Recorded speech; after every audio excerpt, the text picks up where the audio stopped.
Chapter 530. My son has gone abroad. He is so amazing. _6. Chirp, chirp. It was as if Duo was being grumpy. Pets are not allowed on the plane. Once they are, they'll bring you along for a trip, okay? Duo rubbed against Yang's chin again, looking as if it were wrong tremendously. They'll bring you premium bird feed when I return. Upon hearing premium bird feed, Duo's pair of glossy little eyes instantly lit up. It spread its wings, flew up high, and let out a few happy chirps. You should head back now. Yang waved at it. But Duo did not go back immediately. It only followed Yang to the village entrance. There was a black car parked at the village entrance, with Wu Daming sitting in the driver's seat. Since Mo Chishan wasn't in the country, the task of driving Yang to the airport fell on Wu Daming. Yang walked up and knocked on the car door. Wu Daming got out of the car by opening the door and took over the suitcase from Yang. Sister-in-law, you and Auntie are so early. I thought you guys would leave later. The plane was at 9:30, and it wasn't even 7 yet. Yang smiled and said, It's better to arrive early than to miss the flight. I'm sorry for troubling you with the driving. Sister-in-law, you're too polite. My brother specifically asked me to take care of you before he left. Actually, there wasn't much for him to take care of with Yang. She could drive herself. She could earn her own money. Before encountering Yang, Wu Daming never knew that a girl could be so capable. Sometimes, he even suspected that Yang was a boy. Goodbye, Duo. Before closing the car door, Yang waved at Duo, who was flying in midair. Chirp, chirp. Duo was spinning circles on the top of the car. Suwa, holding little Yun, said, Yun, let's also say goodbye to Duo. Upon hearing this, little Yun immediately waved at Duo. Wu Daming joked, This bird sure is smart. It wasn't long before the car arrived at the airport. Yang handed the camera to Wu Daming. Wu Daming, can you take a picture for us in front of the airport? Having been reincarnated once, Yang knew how precious these days were. She wanted to remember each moment in her own way. Oh, sister-in-law, you've bought a camera. Holy moly, an FM2. I've always wanted this camera, but it's too expensive for me to afford. When's your birthday? Yang asked casually. Without thinking, Wu Daming answered, September 8th. Oh, Yang nodded. As Wu Daming was fiddling with the camera, he said, Sister-in-law, pose with a sign. Yang struck the classic scissors sign. The scissors gesture became popular in 1941, first used by Winston Churchill in a speech expressing the determination to win. That's perfect. Wu Daming took a few shots. Yang took the camera back. Thanks a bunch, Wu Daming. It was only 8:30 then, still an hour until boarding time, so Yang and Suihua made themselves comfortable in the waiting area. There were a lot of people in the waiting area. Little Yun was at the airport for the first time, extremely excited, continuously babbling, but nobody understood what she was saying. Yang was sitting in the third row and could clearly hear the conversation of two aunties nearby. My son is really amazing. He's a sophomore at the foreign language university, and there are countless girls throwing themselves at him. Look, this bracelet I'm wearing, it was a gift from that little girl. Chapter 531. Arrived in M country. Seeking medical help _1 really? Another aunt appears skeptical. What a question. Do you think I'd lie about something like this? Never mind the single pearl. She even paid for my son's tuition and miscellaneous fees. Otherwise, where would I get the money to take a flight? There was a hint of bragging in her voice. The other aunt seemed even more incredulous. Even though extravagant dowries were not expected anymore, having a woman going out of her way to pay for a man was unheard of. It's not like she can't get married. Isn't this simply degrading oneself? You still don't believe it? The short-haired aunt continued. She's visiting our home next month, surely bringing a pile of gifts along. You should come and see for yourself. She wasn't lying. Her son was indeed capable. She was filled with pride that he had a woman willingly offering herself to him. So this young girl is now your son's girlfriend? The short-haired aunt answered proudly. At first, my son wasn't willing to accept her, but she was so persistent he felt compelled to agree. The other aunt expressed her admiration. Your son really has quite the skills. Indeed, that's why education matters. My son, aside from being a university student, is also handsome. If we were in ancient times, he would likely have 3 wives and 4 concubines. Just last week, she bought my son a pair of sneakers worth 68 yuan. That is equivalent to a month's salary for an ordinary worker. Quite a significant expense indeed. The young girl's family must be wealthy. Wealthy? They're just a poor 3-generation family of peasants. There is a strong hint of disdain in her voice. And she still treats your son so well. Doesn't she like my son? Of course, she must treat him well. If he discards her, what can she do? It's all because her son is capable. The other aunt threw her an envious look. Listening to this conversation, Anai Yang furrowed her brows, her thoughts involuntarily drifting to Li Ronghua. Li Ronghua was great to her boyfriend, but would she end up in the same situation, throwing herself at his family? Sometime later, the airport broadcast announced boarding. Anai Yang accompanied Anai Hua to check their tickets. Although little Anai Yin didn't need a ticket, considering the long flight and to not inconvenience the other passengers, Anai Yang also bought a ticket for little Anai Yin. 3 seats were in a row on the plane, conveniently allowing little Anai Yin to sit in the middle. As the plane took off, the huge thrust created a discomforting sensation of ringing and pain in the ears. Anai Hua turned pale with fear. Is the plane going to fall from the sky? Mom, don't worry. This is just the imbalance of pressure inside and outside the middle ear. It'll pass soon. Anai Yang comforted Anai Hua, and as if on cue, the plane started to stabilize. Anai Hua was still somewhat worried. The thought of the plane suddenly falling from such a height was terrifying. It's too horrifying. Mom, look outside the window. At her words, Anai Hua turned her gaze out of the window. The outside view was spectacular with a clear blue sky and fluffy white clouds, creating an irresistible urge to fling open the window and rush out. And Hua never imagined that she'd be on a plane one day. There's an old saying, why don't you just go to heaven? And now she was literally in the heavens. It's so beautiful. The scenery outside successfully distracted Anai Hua from her fear of the plane crashing. Anai Yang took off little Anai Yun's shoes, allowing her to stand barefoot on the seat and look out the window. Even though the view was magnificent, it could become monotonous after a while. Barely an hour later, the cabin was filled with light snores. The flight to M country took a total of 12 hours. When Anai Yang woke up, it was mealtime. The airplane offered free lunch. It wasn't until 6:30 a.m. local time that they arrived at the Miami airport. Shisu Island was only 40 kilometers away, but since they couldn't book a hotel online, they would have to take a cab and find a hotel locally once they exited the airport.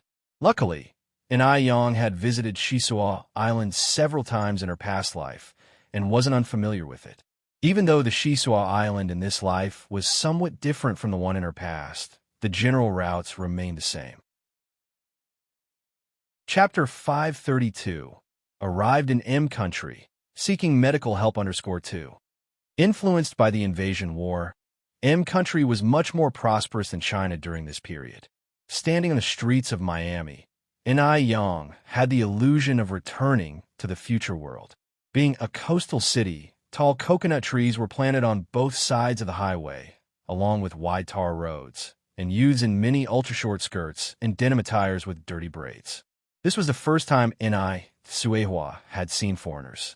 Holding little Anai Yun, she softly asked Anai Yang, Yang, why are some foreigners so black and some are so white? Anai Yang explained, M country became independent in 1776. Before that, it was a colony of Y country, populated by the descendants of people from Y country, D country, F country, and Spain. These descendants all have white skin. But at this time, black people from F continent were shipped to North America by European colonizers to be slaves on southern plantations. These people are the ancestors of Africans in M country, so black people usually don't have much status in M country. Even in the future, M country still had very serious racial discrimination. And Suehua nodded. Oh, I see. Mom, let's hail a cab in front. And Yang held a suitcase in one hand, and Quihua's arm in the other. There were many taxis on the streets of M country, and Yang quickly flagged one down. The driver, a blonde, blue-eyed white man, was planning to overcharge Yang when he saw that she and Suehua were Asians.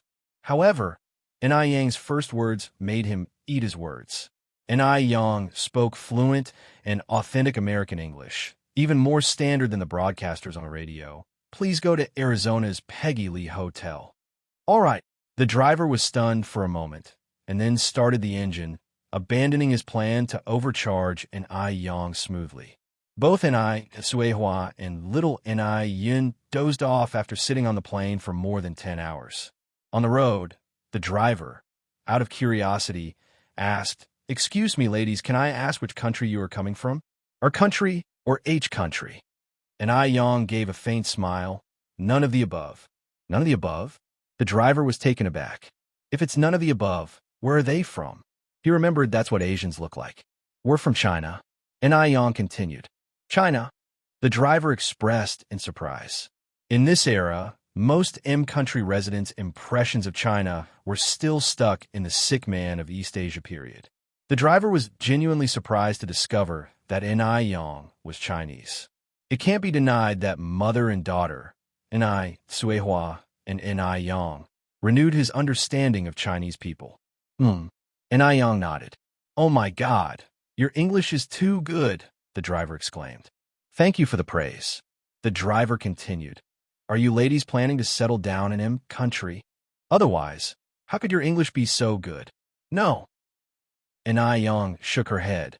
This is our first time in M country. The driver was even more surprised. About an hour later, the car arrived at the destination. The driver enthusiastically took out the suitcases from the trunk and helped them to the hotel's front desk. Besides the cab fare, Yang also tipped him $1, as everyone in M country had a habit of tipping. Thank you, beautiful ladies. God bless you. The driver took off his hat and bowed slightly. I don't understand a single word this M country person is saying. Suehua looked a bit troubled. Despite being literate back home, she inevitably felt blind here. Going blind was one thing. Now she couldn't even understand what they were saying. They speak English. It's normal for you not to understand. Is English easy to learn? Suehua asked. Would you like to learn? I want to give it a try. Humans only realize how insignificant they are when they get out and see the world. Yang laughed. If summarized, English has just 26 letters, which is a lot simpler than Chinese. If you want to learn it, I can teach you when we return home. Starting to learn English seriously is much easier than Chinese. English words are simple, unlike Chinese words, which have multiple pronunciations, homophones, simplified characters, borrowed words, and so on. The current Chinese character library contains 91,251 characters. In contrast, English has just 26 letters. Okay, Suehua nodded. They smoothly booked a double bedroom at the front desk, and the attendant led the mother and daughter to their Sevue room on the 5th floor. Chapter 533. Arrived in M country, seeking medical help _3. The room of 20 square meters was carpeted and adorned with famous paintings hanging on the wall, exemplifying a modern style. Mom, let's rest at the hotel for a day and go out sightseeing tomorrow, Yang proposed. All right, Suehua had no objection, given that they just had a tiring day of travel. Jinghua Village. Just as Yang had gone out, two bearded old men knocked at the gate of the family's courtyard. Although both Suehua and Yang had gone abroad, there were still employees working at the residence. The factory was established behind the small courtyard of the family. Upon hearing the knock, the person in charge ran over to open the door immediately. The person in charge was a middle-aged woman, Yang Xiaowan, who got along well with Suehua. Yang Xiaowan looked at the visitors warily. Who are you looking for? May I ask where Comrade Yang is? Asked one of the white-bearded old men.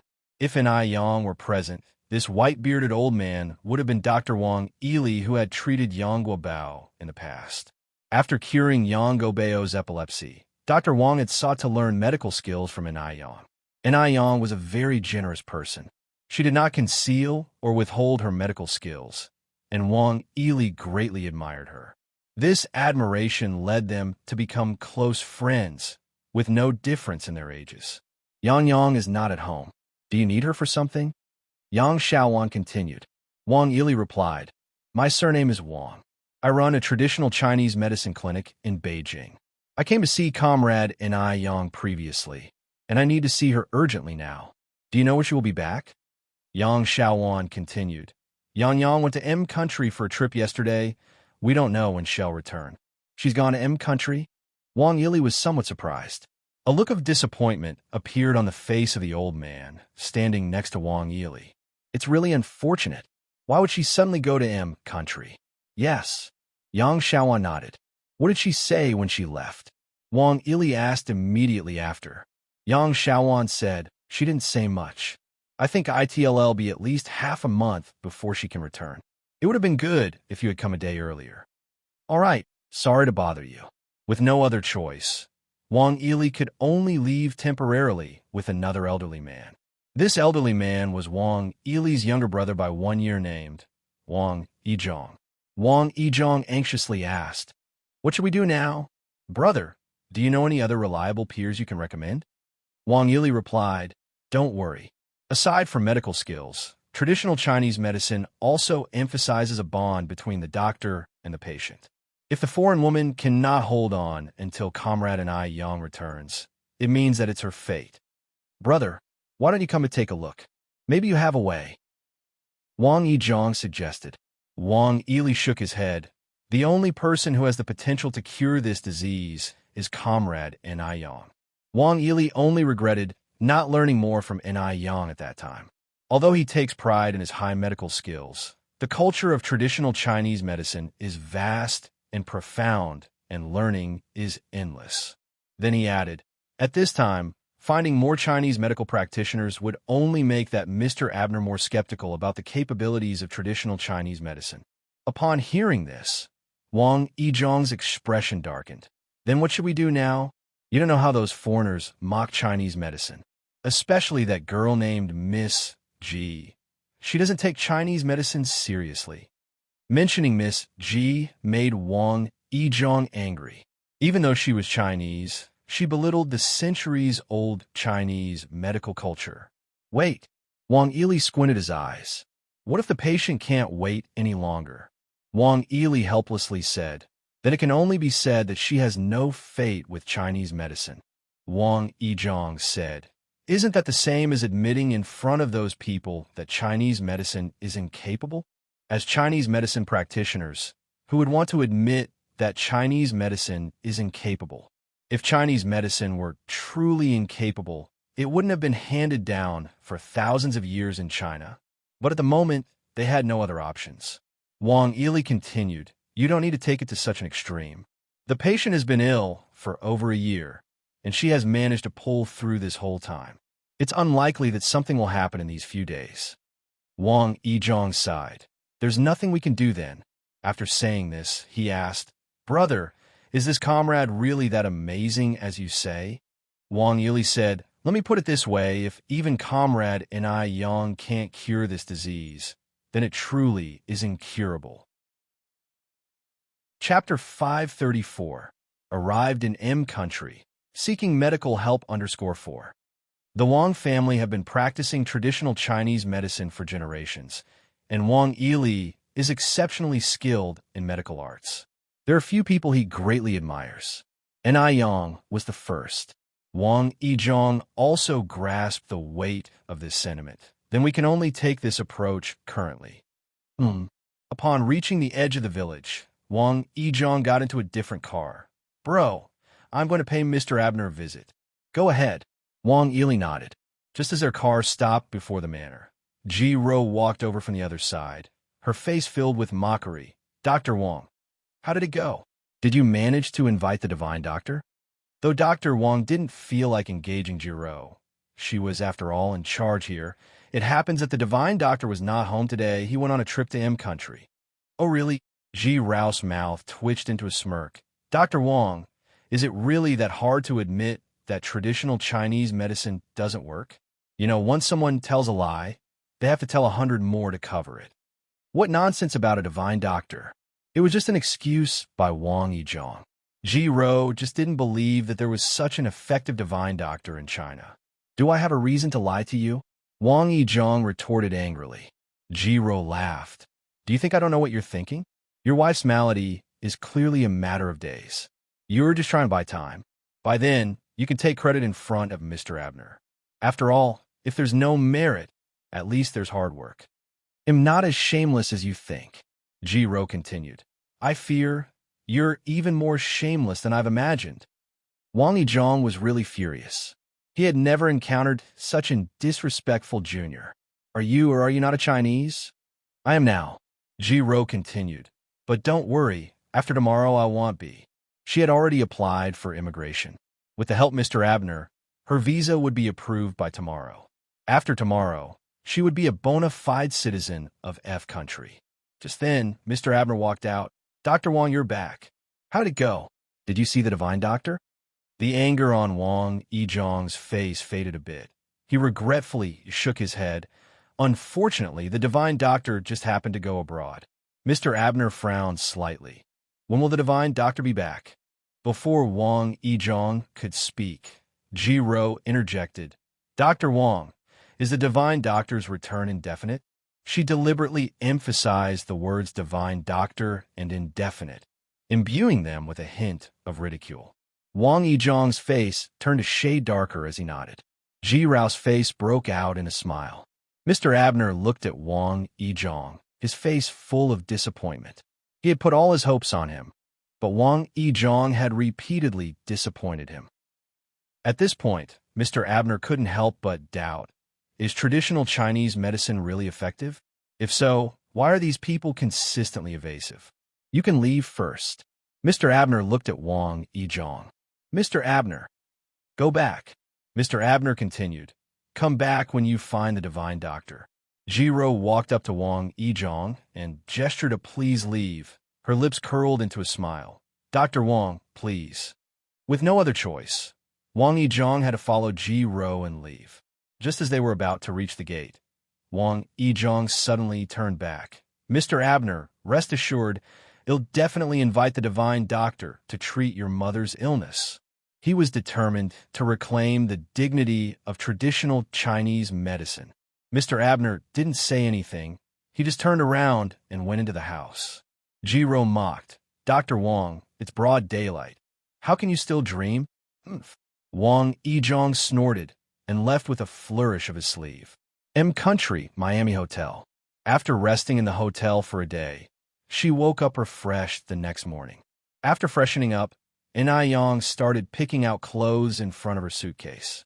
She didn't have a lot of clothes with her this time. A simple t-shirt with jeans, a retro-style button-down shirt with black wide-leg trousers, and 2 cheongsams. She mainly brought clothes of traditional Chinese style. After hesitating, Yang finally chose a light-colored cheongsam. The light-colored cheongsam, along with red edges, embroidered with lifelike flowers on the chest, was harmoniously matched with a pair of light-colored high heels. Simply perfect. After changing into the cheongsam, Yang took a red retro hairpin from a small jewelry box and put it next to her right ear. The tassels of the hairpin hung down to the earlobe. The red tassels and the vibrant embroidery matched perfectly. Chapter 535. Arrived in M Country, seeking medical help _5. After pinning her hair, Yang left it down instead of tying it up. She looked extraordinary, like a feminine and beautiful deity stepping out from a painting. The first stop was Shisu Island. To get to Shisu Island, they had to take a boat. Though it had already been a day since they arrived in M Country and settled into the Haijing Hotel, it was Quihua's first time to be this close to the ocean. The deep blue water, where it met the far-off sky, was a spectacular sight. It made one want to shout out loud. Even though the ocean was beautiful, everyone on board was captivated by Yang. She was a very charismatic Oriental woman. At that moment, Yang stood by the rail, gazing at the distant islands. The wind carried her shiny black hair, creating a chaotic beauty. "Excuse me, miss. Could we get to know each other better?" An country youngster carrying a glass of red wine approached Yang. Yang glanced at him. "Hello." She did not reject the polite approach. "Hello, my name is James. I'm from Chicago in country. And you?" "My name is Yang. I'm Chinese." "Chinese?" James was mildly shocked. It was his first time seeing such a beautiful Chinese woman. "Do you have a boyfriend?" James went on. "If not, I wonder if I could have the honor of being your boyfriend." Most people from country are quite open. In the conservative 1980s, they were already into the trend of one-night stands, so it wasn't strange for them to bring up dating when they first met someone. "I'm sorry, I already have a boyfriend." Yang politely declined. "Oh my God, that's such a pity.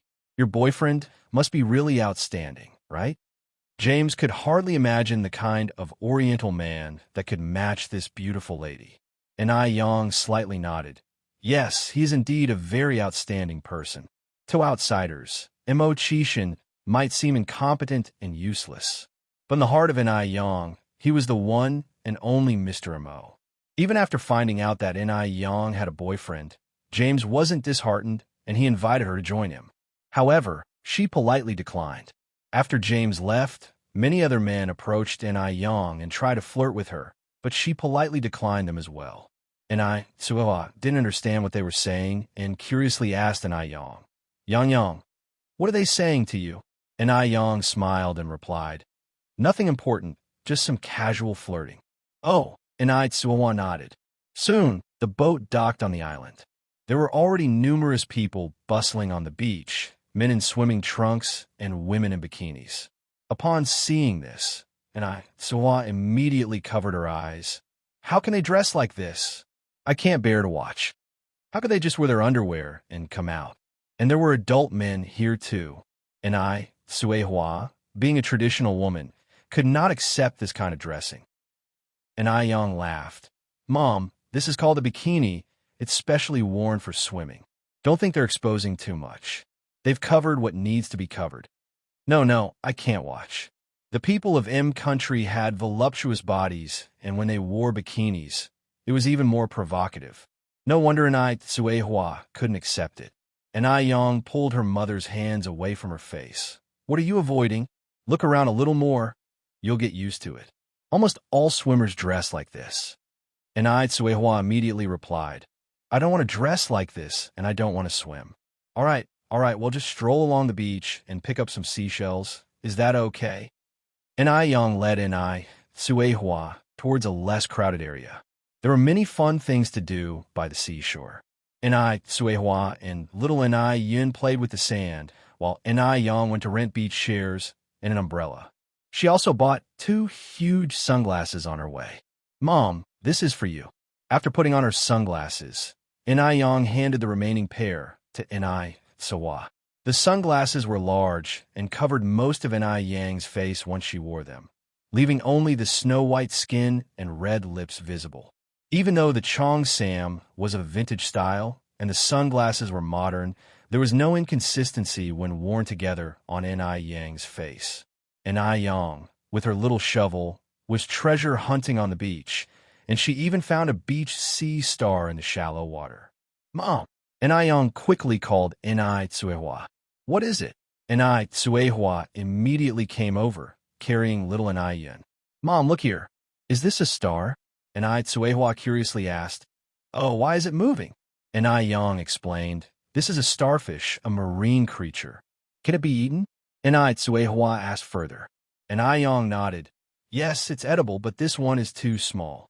Little Yin pointed at the starfish and said, "Put back in the sea." Yang patted the little Yin's head. "All right, we'll put it back in the sea."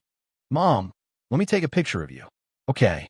Suehua donned her sunglasses and looked towards the camera with little Yin.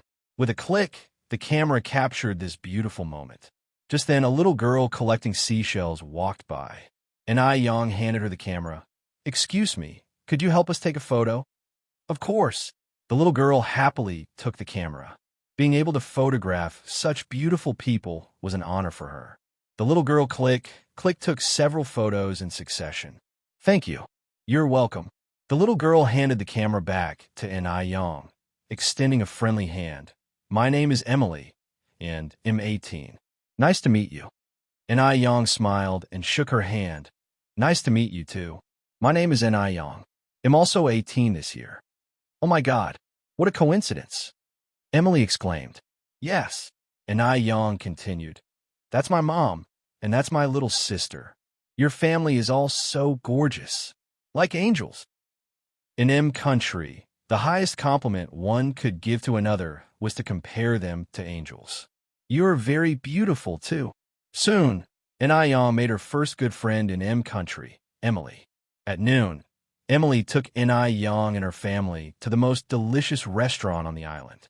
Yang paid the bill first. Emily felt somewhat embarrassed and said, Yang, you're too polite. We're in my country, so I should be treating you. Yang smiled. That's okay. When you visit China next time, you can treat me. All right, Emily nodded. What interesting places are there in China? Yang immediately introduced Emily to the famous attractions in China. For example, the sunrise at Yellow Mountain, the Great Wall at Badaling, the magical and beautiful views of the Three Gorges on the Yangtze River, the Forbidden City, the misty Jiangnan, along with the saying, heaven is above, yet Suzhou and Hangzhou are below. Listening to the descriptions, Emily was fascinated. Finally, Yang said, not only do we have many scenic spots in China, but we also have an abundance of delicious food. Especially in the Bashu area, I believe that once you go there, you won't want to come back. Emily asked, are there sandwiches and pizza? Yang laughed. Of course, ours is much more delicious. Sandwiches and pizza are just fast food in our place. When you come to China, they'll take you to have a state banquet in the Forbidden City. Yes, yes. Emily nodded her head eagerly, wishing she could go to China immediately. By the way, Yang, your skin is so good. You must be using a very good skincare product, right? Yang's skin was delicate and smooth, just like a peeled egg, to the envy of others. Emily had observed quietly that even up close, no flaw could be seen. Yang nodded slightly. I am indeed using a pretty good skincare product. Chapter 536. Astonished country people, lovers finally meet. _1 Upon hearing this, Emily's eyes lit up. After all, no girl does not love looking beautiful. So, what brand of skincare products do you use? Asked Emily impatiently. I Skin Jade, replied Yang. However, skincare products of this brand can only be purchased in China. That's a shame. Disappointment flashed in Emily's eyes. No worries, Yang smiled. I can send them to you when I go back home. Really? Emily looked surprised. Of course. Yang nodded. I have a spare set of eye Skin Jade that you could try. If it suits you, we'll send you more in the future. Yang had brought an extra set of eye Skin Jade specially on this trip, and she didn't expect it would come in handy. Perhaps this would turn out to be a great opportunity to venture into the international market. You're the best, Yang.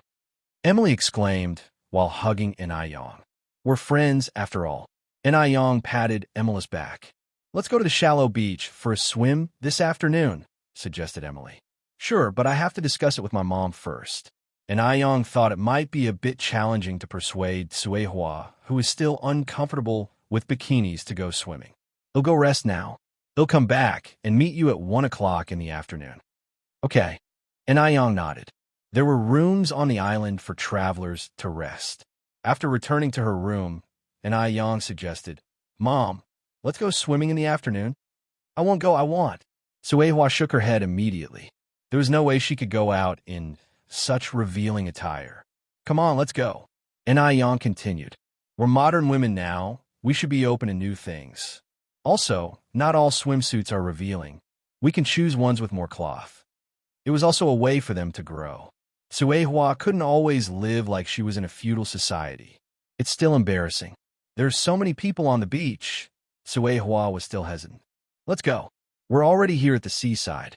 It would be such a pity not to swim once. I promise to choose a very, very conservative swimwear for you.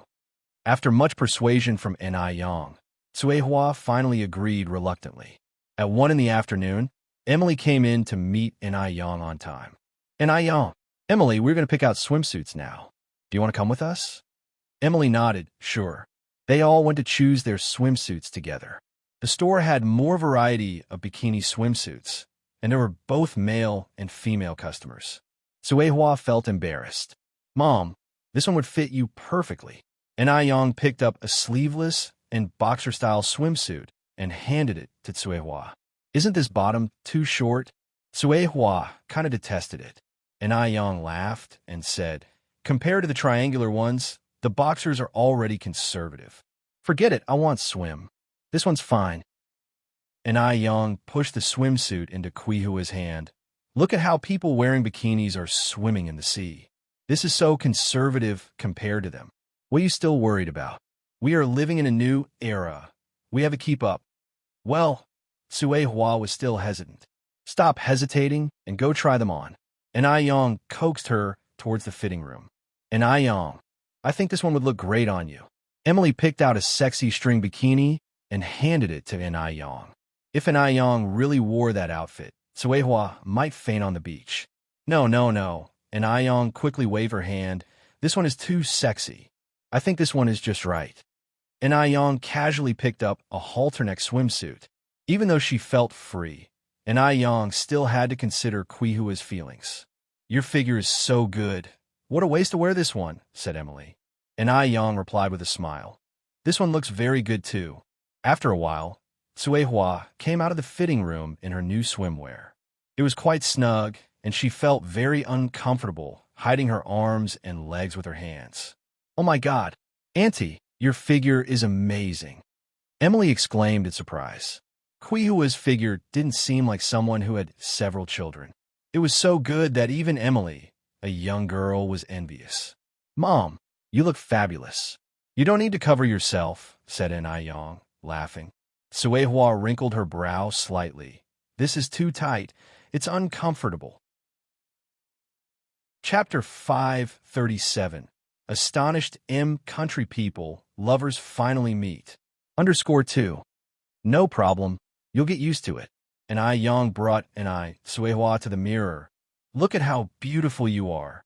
The woman in the mirror had a well-proportioned body and clear skin. Her facial features were exquisite, and there were hardly any traces of age on her face. She was a world apart from the rural woman she used to be, constantly exposed to the elements. Even little Ni Yin looked up and mumbled unclearly, "Pretty mama, pretty." Auntie, are you also using that ice-white jade skin beauty product? Emily asked. Yes, and Ni Yang nodded. My mom is using it too. Now, Emily was getting increasingly curious about ice-white jade skin. This beauty product is really amazing. After Tsuehua changed, Ni Yang also went into the fitting room with a selected swimsuit. When Ni Yang came out dressed, Emily then realized what the perfect body figure was. The seemingly modest swimsuit on Ni Yang radiated lethal allure, especially those long legs under the skirt, thin and long, delicate as jade. Her slender waist appeared vulnerable to the wind, as if it would break with a pinch, but where she needed to be plump, she was not skinny at all, curvaceous and exquisite. Emily was so fascinated that she didn't even want to blink. If she were a man, she would definitely pursue Ni Yang wildly. Emily had chosen a popular bikini. She also had a great figure, but not as balanced as Ni Yang. Europeans tend to be a bit plump overall, and Tsuehua felt somewhat embarrassed looking at Emily, feeling it somewhat inappropriate, especially with a lot of men on the beach. After changing into their swimsuits, Ni Yang bought a few floating rings and a small rubber duck. There were many people swimming and playing in the shallow beach. Although everyone was dressed lightly, they didn't stare at each other. Initially, Tsuehua felt uncomfortable, but she gradually let go and even learned how to swim under Ni Yang's guidance. Emily sat on the rubber duck and played with little Ni Yang. During the fun, Ni Yang didn't forget to take pictures to document these wonderful moments. In the evening, a South American-style beach party was held. There were bonfires, food, various art performances, and even more people than during the day. Ni Yang and Ni Suehua, with little Ni Yun, enjoyed large lobsters while watching the performances. When thirsty, they enjoyed natural coconut juice. Life was very enjoyable. Suddenly, a cry of surprise came from the performing crowd nearby, followed by shouting, "Doctor! Is there a doctor here?" And Ai Yang immediately put down her utensils. "Mom, you and Yun stay here. They'll go check." As a doctor, it was her duty to save lives and heal the wounded. She could not stand by in the face of such an occurrence. "All right," and Ai Tsuwa nodded. "Yang, be careful." I will." When Ai Yang got to the middle of the crowd, a Western doctor had already reached the patient's side. He kneeled down, lifted the patient's eyelids, then felt the patient's neck, but eventually shook his head helplessly and walked to the side of the crowd. It meant there was no hope. A little boy, crying, clung to the doctor's leg. "Doctor, please save my mom." The doctor sighed. "I'm very sorry." The boy cried even louder. Murmuring rippled through the crowd. And Ai Yang didn't say much, but directly went to the patient's side, squatted down, and put her hand on the patient's wrist. After a short while, she looked up and said, "Don't worry, your mother can still be saved." The boy immediately stopped crying and looked at Ai Yang unbelievingly. "Really?" "Yes." And Ai Yang nodded. Upon hearing this, the crowd around was stunned, all looking at Ai Yang and whispering doubtfully, including the doctor, who couldn't believe it. "The patient has no heartbeat. What kind of joke are you playing?" Western medicine from M country is the most advanced and developed. Even their leftovers introduced into Asia are mundane. How could an Asian solve a patient left helpless by Western medicine? And Ai Yang explained, "No heartbeat doesn't mean she's dead. This is a case of alcoholic intoxication causing brain hypoxia, leading to a state of apparent death." The doctor shrugged. "Oh, God, do all Asians like you love to boast?" For attention, Asians could do anything. And Ai Yang stopped explaining and looked at the crowd. "Can anyone lend me a lighter and a needle?" Chapter 538. Astonished M country people, lovers finally meet. _3. "I have a lighter." A man handed over a lighter. "Where's the needle? Does anyone have a needle?" Yang, "I have a needle." And Suehua handed over a needle threaded with string. There's a tradition in Dam Village of pinning a threaded needle to departing children's clothing for safety and protection. This practice is hazardous, as careless handling could injure a baby. As such, it was gradually forgotten over time and only remembered by the older generation. The needle in Ni Kuihua's hand was taken from little Ni Yun. Ai Yang took the needle, heated it to red hot with the lighter, and slowly inserted it into the patient's Qigong acupoint on their head. As soon as the needle entered, visible vapor began to emanate from the patient's head. The spectators were stunned. None of them had ever seen the art of acupuncture before. "Murder! You're committing murder!" "Oh my God, what is she doing?" And Ai Yang didn't bother to explain, removing the needle from the patient's head after a few seconds and then inserting it into their Renjong acupoint. A big man from M country couldn't bear to watch any longer. He rolled up his sleeves and charged over with his fists flying. "Oh, God, you bad guy, stop it." And Ai Yang held the needle and gently raised her other hand, grabbing the man's incoming fist. "Calm down. I am saving her." In M country, and Ai Yang was the foreigner. Seeing her dare to resist, the other onlookers also rolled up their sleeves, ready to fight. Just when things seemed to reach a boiling point, the child who had previously been crying exclaimed joyfully, "She woke up! Mom woke up!" When everyone looked, the middle-aged woman on the ground indeed came to. She was actually saving a life. Everyone present, including the doctor from before, was astonished. This was simply unbelievable. Thunderous applause followed, but there wasn't a trace of pride on Ni Yang's face. She remained calm, as if nothing had happened, and carried on to insert the third needle. When she inserted the third needle, the pale complexion of the middle-aged woman gradually transformed into a healthy blush. She attempted to get up, but Ni Yang held her shoulder down, Don't move yet. You just woken up. Take it easy. The middle-aged woman nodded. Open your mouth. And Yang fed her a heat-clearing and detoxifying pill she carried with her. The pill was tiny, but its effect was potent. About 2 minutes later, the woman's expression cleared up. The Western doctor approached and asked, "How are you feeling now?" "I'm well." "That's incredibly miraculous." The doctor was still somewhat disbelieving. According to his diagnosis, the middle-aged woman was virtually gone. If he hadn't witnessed it all, he would never have believed this to be real. "Thank you, miss. God bless you." The middle-aged woman stood up and bowed to Yang. "Thank you." The little boy also bowed. "You're welcome." "Was that acupuncture of ancient medicine you used just now?" someone asked in curiosity. "Yes." Yang nodded. With a look of sudden realization, the person declared, "Our country has a miraculous ancient medicine. You have such good medical skills. You must be from our country." He made his last sentence sound like a statement rather than a question. Upon hearing this, everyone present seemed to agree. Yang replied, "I am Chinese. The acupuncture I just utilized originated from ancient Chinese medicine." "China? Since when did China's medical skills become so good?" In country's perception, China is a backward country. Even when they have subways, the Chinese still keep their long braids. Little did they know, China is rapidly developing. Its future is stunningly impressive. "So, did your China just recently import acupuncture from our country?" Yang frowned slightly. "Chinese ancient medicine has carried on for thousands of years. It's a genuine treasure." "When did it become our country's?" "During the Tang Dynasty, our country sent numerous emissaries to China to learn advanced Chinese culture, which included miraculous ancient medicine."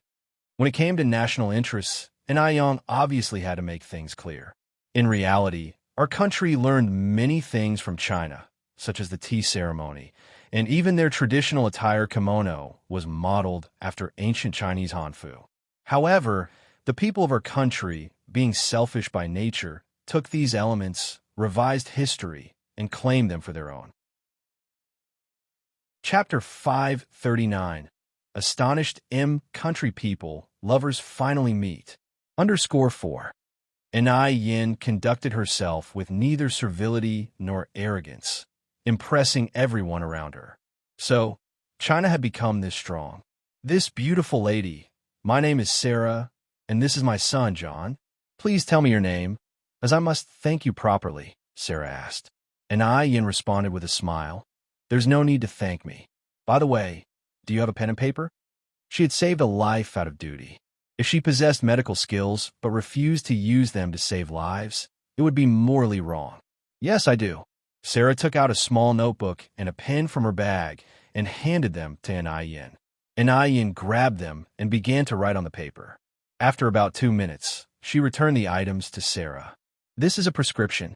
If you fill it out and follow the instructions to boil it with water, 3 days of consecutive ingestion will completely detox the body." Even though they were in country, if one was earnest, it was not difficult to find traditional Chinese medicine. Sarah looked down at the notebook filled with closely packed writing. Not only were the names of Chinese herbs translated into English, but the instructions were also written clearly in English. The handwriting was brisk but readable, revealing a sort of bravura that was pleasing to the eye. Initially, Sarah thought Yin was going to write down her address. It was unexpected that she penned a prescription instead. The young Eastern lady was quite different from what she had imagined.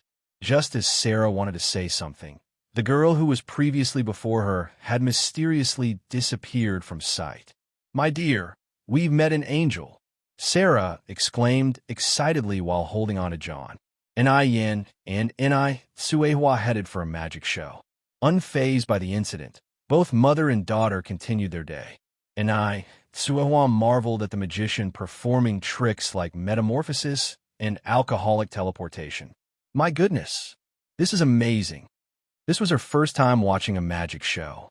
Since leaving Dam Village, her life had been filled with countless first times. It was almost midnight before the trio returned to their lounge. Despite the island lounge not being as luxurious as a hotel, it did not affect their sleep. The island was peaceful, with only the sound of waves crashing against the shore in the late-night silence. While walking along the beach the next day, Anayin set her eyes on a purple and white striped maxi dress. To match the dress, she bought a wide-brimmed straw hat. The next day, Anayin donned the dress, paired with the hat and sunglasses. Her height made the long beach dress even more flattering. She looked more fabulous than a superstar walking down the beach, turning heads as she went. "Oh dear, I almost didn't recognize you." Emily ran up to Anayin as soon as she removed her sunglasses. Anayin in a Chong Sam was vastly different from Anayin in a beach dress. Emily thought, "Was it that dramatic?" Anayin asked with a chuckle. "Yes, absolutely," replied Emily, nodding emphatically. "By the way, we're planning to return to the hotel tomorrow. Do you want to join us?" Anayin continued. "Yes, of course. I need to get that miraculous iced jade skin cream from you." Emily responded excitedly. "All right, we're leaving at 5 a.m. tomorrow to watch the sunrise," Anayin replied. The sunrise by the sea often occurred much earlier than on land. Emily nodded in agreement. The next morning, Anayin and Emily boarded the boat back to the hotel.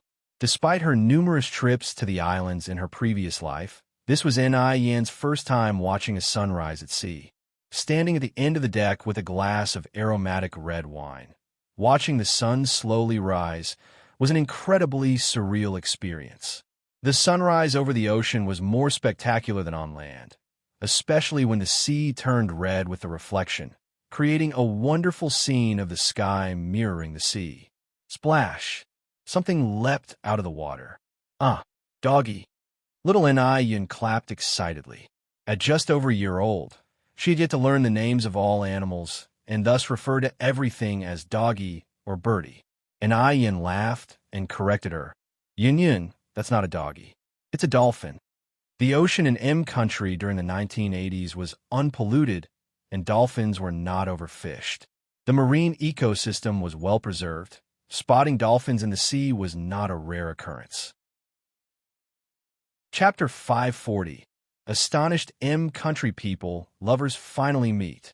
_5.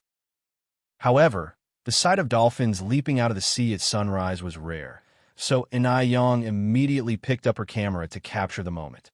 After a while, the boat docked. Emily stood at the hotel entrance, exclaiming excitedly, "Oh my God, we are so fated. I'm staying at this hotel too." "Really?" Inayong was somewhat surprised. "Of course." Emily nodded. Inayong brought Emily to her room and handed her the unopened box of Radiant Skin. "This is the Radiant Skin skincare set. Just read the instructions for use. Oh yes, there are a few samples in there too. You could try those first." Since the very beginning, Inayong intended to introduce Radiant Skin to the international market. Therefore, she had instructed for both Chinese and English labels when she had them made. "Thank you. How much is this?" Emily took out her purse. Inayong laughed. "No need for money. If you really want to thank me, teach my mother English. Also, she can help you learn some Chinese." "Sure." Emily nodded enthusiastically. She had no plans to go out and explore anyway. During these past few days on the island, Anai Tsehua had already picked up a few simple English phrases such as hello, thank you, excuse me, and other commonly used expressions. Anai Tsehua was a very smart person, so she had no difficulty picking up new concepts. On the contrary, Emily was not as quick to learn. While Anai Tsehua was already mastering many little English tricks, Emily still had not grasped Chinese at all. By the end of the day, Anai Tsehua had learned to introduce herself in English and some basic phrases for asking directions. Although her grasp of the language was just at the surface, it was a significant improvement from her first day in M country. She had begun to accept M country gradually, but was still having difficulty adjusting to the food. She was fine initially, but after days of eating lobster and king crab, she began to miss the meals in China, like rice, hot pot, braised pork, and even pickled radish from the snowfields. No matter how great M country is, it could never compare to China. Over the next few days, Inayong took Anai Tsehua to visit places like the Marsh Park, Coral Tower, and Hemingway House. A flash, and more than 10 days had passed. At the moment, the mother and daughter have arrived in Hawaii from Miami, where they would be able to visit the Volcano National Park and the famous black sand beach on the Big Island of Hawaii. The beach was a place they would never get tired of. To their surprise, they stumbled upon a Chinese restaurant right on the black sand beach. Encountering a fellow countryman in a foreign land thrilled Inai Suehua. "Fellow countryman, where are you from?" she asked. "We're from Shanghai. And you?" The restaurant owner replied. "We're originally from Haicheng, but we've settled down in Beijing City. This is my elder daughter, and this is my younger one. Are you folks settling down here?" The restaurant owner nodded. "Our family has been in M country for many years."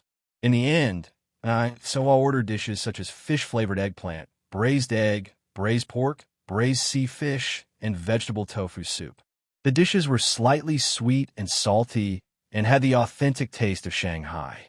It was their first Chinese meal since arriving in M country, and the three of them enjoyed it immensely. After lunch, so I lulled little Inai Yin to sleep in the hotel, while Inai Yang strolled along the beach, listening to the sound of the sea.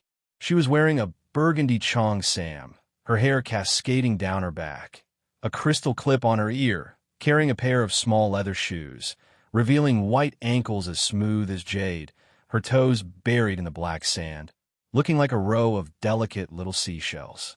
If time could stand still, this moment would be like a beautiful painting. We don't know how many people wanted to strike up a conversation with her, but didn't have the courage to do so. "Which country is she from?" "Looks like either H country or our country." No, she's from China." "How can you tell?" "Look at her clothes." "I studied Chinese history, and the dress she's wearing is called a Chong Sam. It originated in the 1920s and is a unique Chinese attire. The Chong Sam is so beautiful. I want to own one too. I'd love to visit China if I get a chance." These conversations on the beach were all heard from a nearby dining table. People from various countries were seated at the dining table. Despite their diverse backgrounds, they all had one thing in common. They were all trying to please the man seated at the head of the table. He was like the moon surrounded by stars. His beauty was unmatched. Even a single glance from him could invoke fear. However, at this moment, he was staring out the window at something, his eyes filled with unresolved darkness. This left the others at the table puzzled and unable to decipher the thoughts of the big boss, mainly because there were too many people on the beach, and, given the distance, it wasn't clear who exactly he was looking at. "Mr. Mogg, I propose a toast to you." A Caucasian man stood up and raised his glass towards the man at the head of the table. People from M country were always arrogant, and they harbored quite severe racial discrimination. Typically, it was rare for them to raise a glass to people from other countries. However, Mr. Mogg was a different case. He was celebrated as a prize jewel in Europe. The man raised his glass in a symbolic toast, took a sip, and then, as if remembering something, he stood up and began walking towards the door, his slow walk transforming into a jog and then into a sprint. At the dining table, a group of perplexed people hurriedly followed after him. The man looked back, irritated. "Everyone disperse. I have more important matters to attend to. We'll discuss the collaboration another day." He didn't compromise with these foreigners. Instead, he spoke in fluent Chinese. But when you reach a certain height in life, you no longer need to cater to others. It's others who cater to you. He was the perfect example of that. Thus, everyone in the business world knew that, if they wanted to work with Mr. Mogg, they had to master fluent Chinese. Upon hearing this, everyone dispersed, curiosity nagging at them. What could be more important than a collaboration? This deal was worth more than 9 figures after all. The man continued running towards the seashore. The closer he got, the more certain he was that he wasn't mistaken. Yang Yang was here. That was Yang Yang.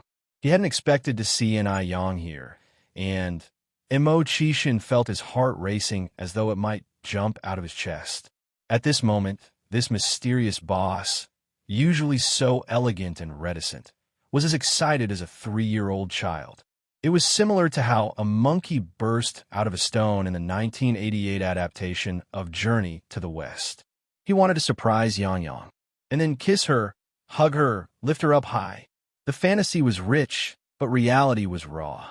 Immerse was so excited that, without slowing down, he ran straight into Yang, and due to the force, they both fell down on the beach. Just then, a wave crashed over them. Yang was completely off guard. By the time she reacted, she was already on the beach, tightly held around her waist by someone. She was about to shout at the person when she saw a familiar face. Was this Immerse?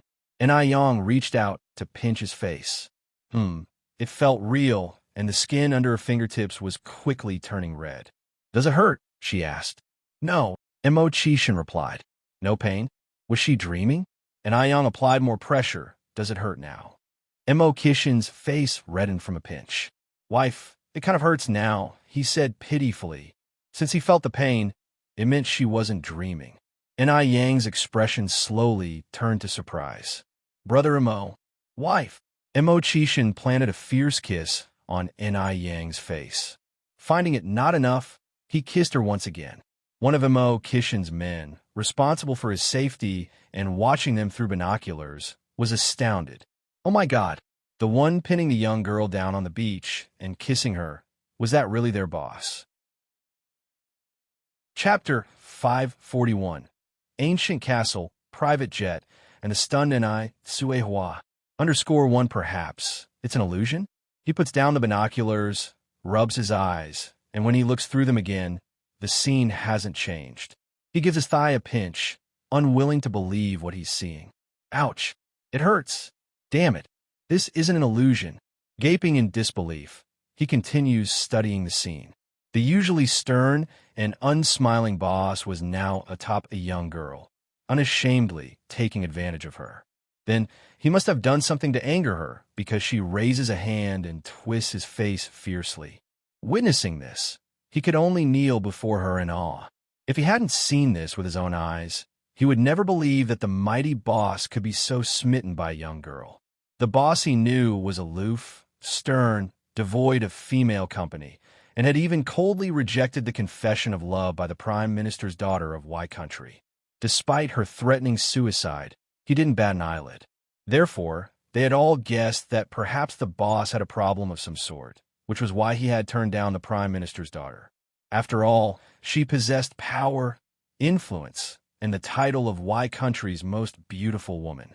Not to mention, she was also younger than the boss by 3 or 4 years. He wondered how the girl bewitching the boss looked, and whether she was more beautiful than the Prime Minister's daughter.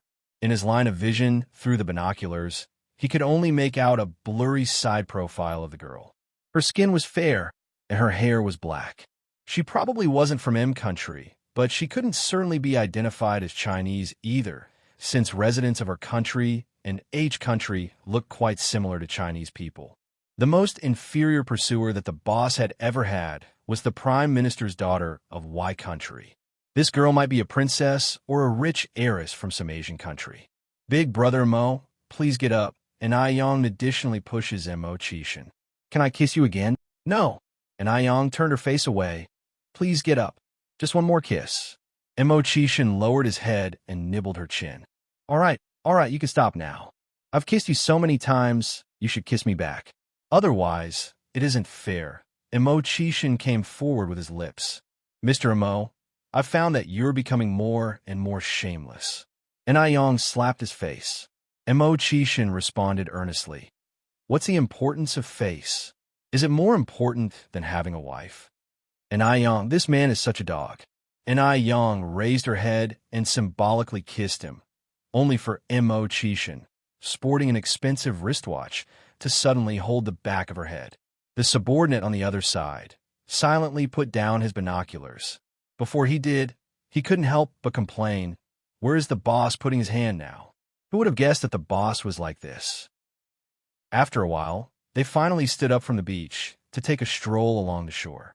The sea breeze blew softly. Thankfully, it was summer, and their wet clothes were quickly dried by the wind. "Big brother Immo, weren't you in F Country? When did you come to M Country?" And Yang asked. "I arrived a few days ago." Immerse replied. "What about you? Why didn't you tell me when you came to M Country?" If it weren't for his keen sight, he would probably have missed their encounter in M country. Wasn't I afraid to disturb your work? Mo Chishan held her hand tightly. Where's the job that's more important than you? Promise me, you'll tell me wherever you go next time. And Aiyong raised her eyebrows slightly. Sweet talker. Every word comes from the heart. His words seemed casual, but every word was incredibly sincere. And Aiyong smiled faintly, dimples appearing on her cheeks. By the way, Mo Chishan continued, has our mom also come? Have you no shame? And Aiyong kicked him lightly. After all, they'll have to call her mom sooner or later. Mo Chishan said, I need to get used to it. And Aiyong, this man is not only becoming more and more dog-like, but he's also becoming increasingly shameless. Did our mom come or not? Mo Chishan kept asking, and Aiyong was utterly defeated by his shamelessness. Yes, she's here, currently resting in the hotel with Union. When do you think they'll wake up? Under normal circumstances, maybe an hour or two. Mo Chishan then said, I will take you guys somewhere this afternoon. Where are we going? And Aiyong asked. It's a secret for now, Mo Chishan continued. First, go back with me to change clothes. Then let's go find our mom together. Although their clothes were now dry, they still bore the traces of seawater, making them uncomfortable to wear. Chapter 542. Ancient Castle, Private Jet. Nai Tsuehua is shocked. _2. And Aiyong followed Mo Chishan to his residence. It was a top-grade hotel on the island. Mo Chishan stayed in an undersea suite. The hotel only had one such suite, and it was the kind where you could see sharks from within your room without going out. Not only sharks, but also lanternfish, jellyfish, and various marine creatures. They all seemed incredibly fascinated by this room. This room isn't bad, and Aiyong had stayed in a similar room in her last life, which cost 6 figures per day. But in this life, her financial situation wasn't yet up to that standard. Mo Chishan pressed a wall switch. In the moment he turned around, the light just happened to illuminate his face. So, wife, would you like to move in and sleep with me? A gentleman as precious as jade, incomparable in the world. For an instant, and Aiyong was slightly stunned. Dream on. My heart hurts so much. Mo Chishan immediately turned into a drama queen, pretending to be in pain. Go and change your clothes. And Aiyong continued, I'll watch the fish for a while. Mo Chishan obediently went into the washroom, and Aiyong stood by the glass wall, waving at a sea turtle. Suddenly, there was a knock on the door, and Aiyong walked over to open it. The butler of the hotel was there. Hello, Miss and I. These clothes were sent by Mr. Mo. The butler handed an Aiyong a paper bag. Okay, thank you. And Aiyong took it. The butler then said, if there's nothing else, I'll leave now. Okay. And Aiyong nodded slightly. Mo Chishan came out of the fitting room, drying his hair as soon as Aiyong closed the door. Are the clothes here? Yang, you should change quickly. There are new towels inside. Since they were already a couple, and Aiyong didn't feel awkward and went into the washroom.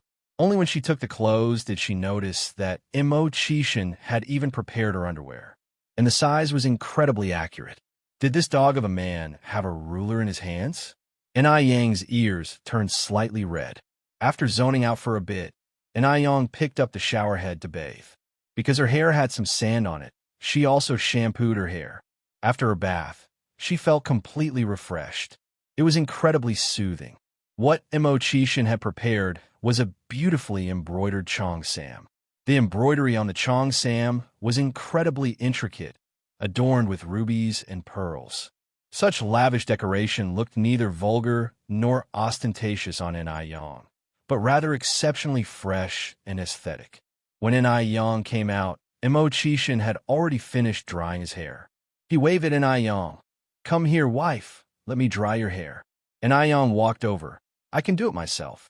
It felt awkward to let someone else handle this kind of thing. Mo Chishan didn't say a word, instead demonstrating his attitude with action. And Aiyong's wrist was captured, and before she knew it, she was sitting on his lap. Don't move, let me do it. His movements were very gentle, as if handling a precious treasure. His fingers kept moving through her hair, leaving only the hum of the hairdryer in the air. Mo Gidge, Have you ever dried hair for other female friends like this before? Mo Kishin's shallow voice came from close by. You are the first. But your technique seems pretty skilled, and Ai Yang remarked. His skills were almost comparable to a hairdresser. Perhaps it's because I'm gifted. Mo Chishin continued. Wife, I'm so envious of you. You've managed to find such an excellent husband like me. And Ai Yang responded with disdain. Please use your talent to torment someone else. No, I only want to torment you. This life, the next life, the life after that. And Ai Yang raised her eyebrows slightly. I must have really bad luck then. Mo Chisen chuckled. Then I'm really lucky. In no time, her hair was dried. And Ai Yang was fixing her hair in front of the mirror when she noticed that she was missing one of her favorite crystal hairpins. She didn't notice during her shower. It must have fallen out when she was messing around in the sand with Mo Chishin. Is something missing? Mo Chishin hugged her waist from behind, resting his chin on her shoulder. A hairpin. Is it that crystal hairpin? To be honest, the way that Ai Yang first caught Mo Kishin's attention was how the crystal hairpin reflected sunlight. After meeting Ai Yang, he only had eyes for her, completely forgetting about the hairpin. Chapter 543, Castle, Private Jet, and the Astounded Ai Suehua _3. Yes, exactly that one. And Ai Yang nodded. Then let's hurry back to check it now. It might still be on the beach. Okay. The two left the hotel to the beach and didn't see as much as a half footprint, let alone the flip-flops. And Ai Yang said, forget it. Let's stop looking. I could buy another pair when we get home. Let's go back to the hotel. My mother should be awake by now. And Mo Chishin, looking back at the beach, said, okay. And Ai Yang was staying in a standard double room.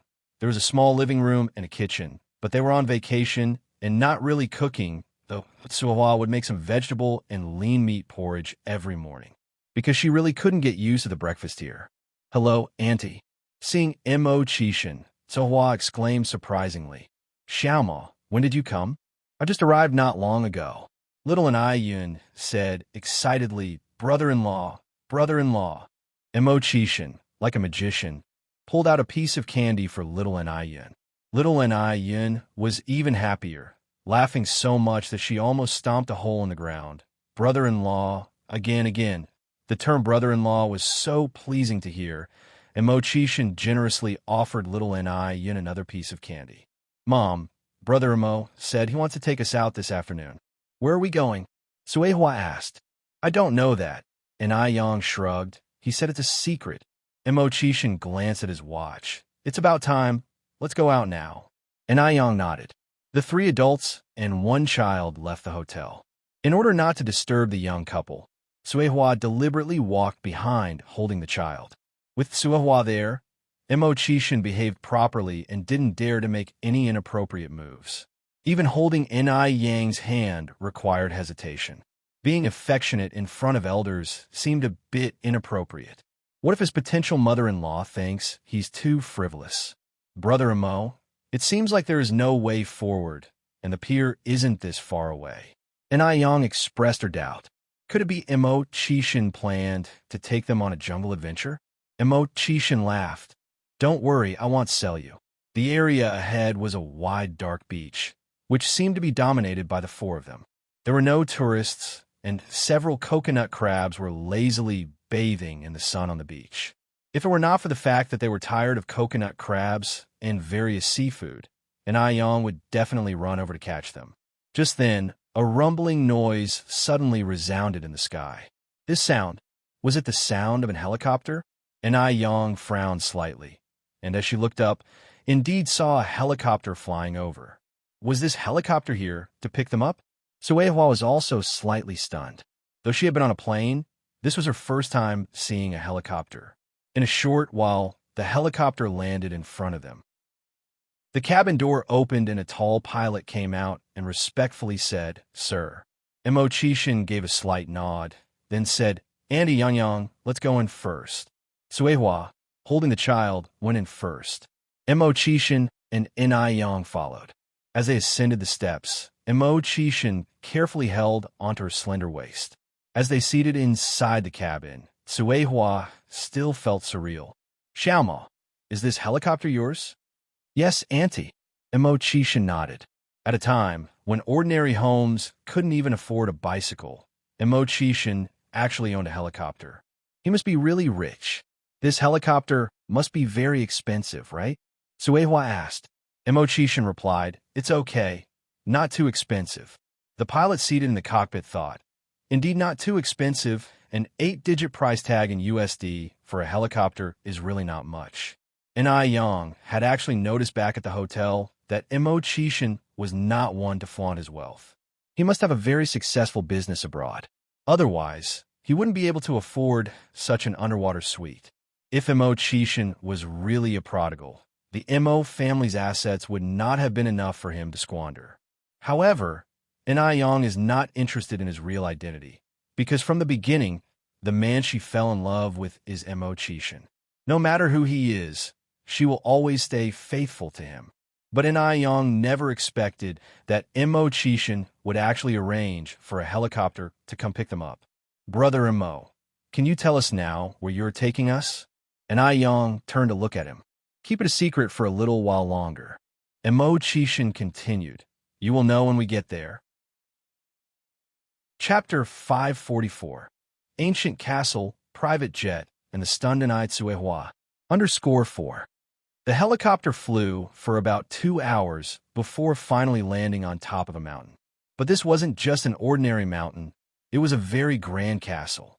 The castle looked very magnificent, even more imposing than the one seen on television. What kind of place is this?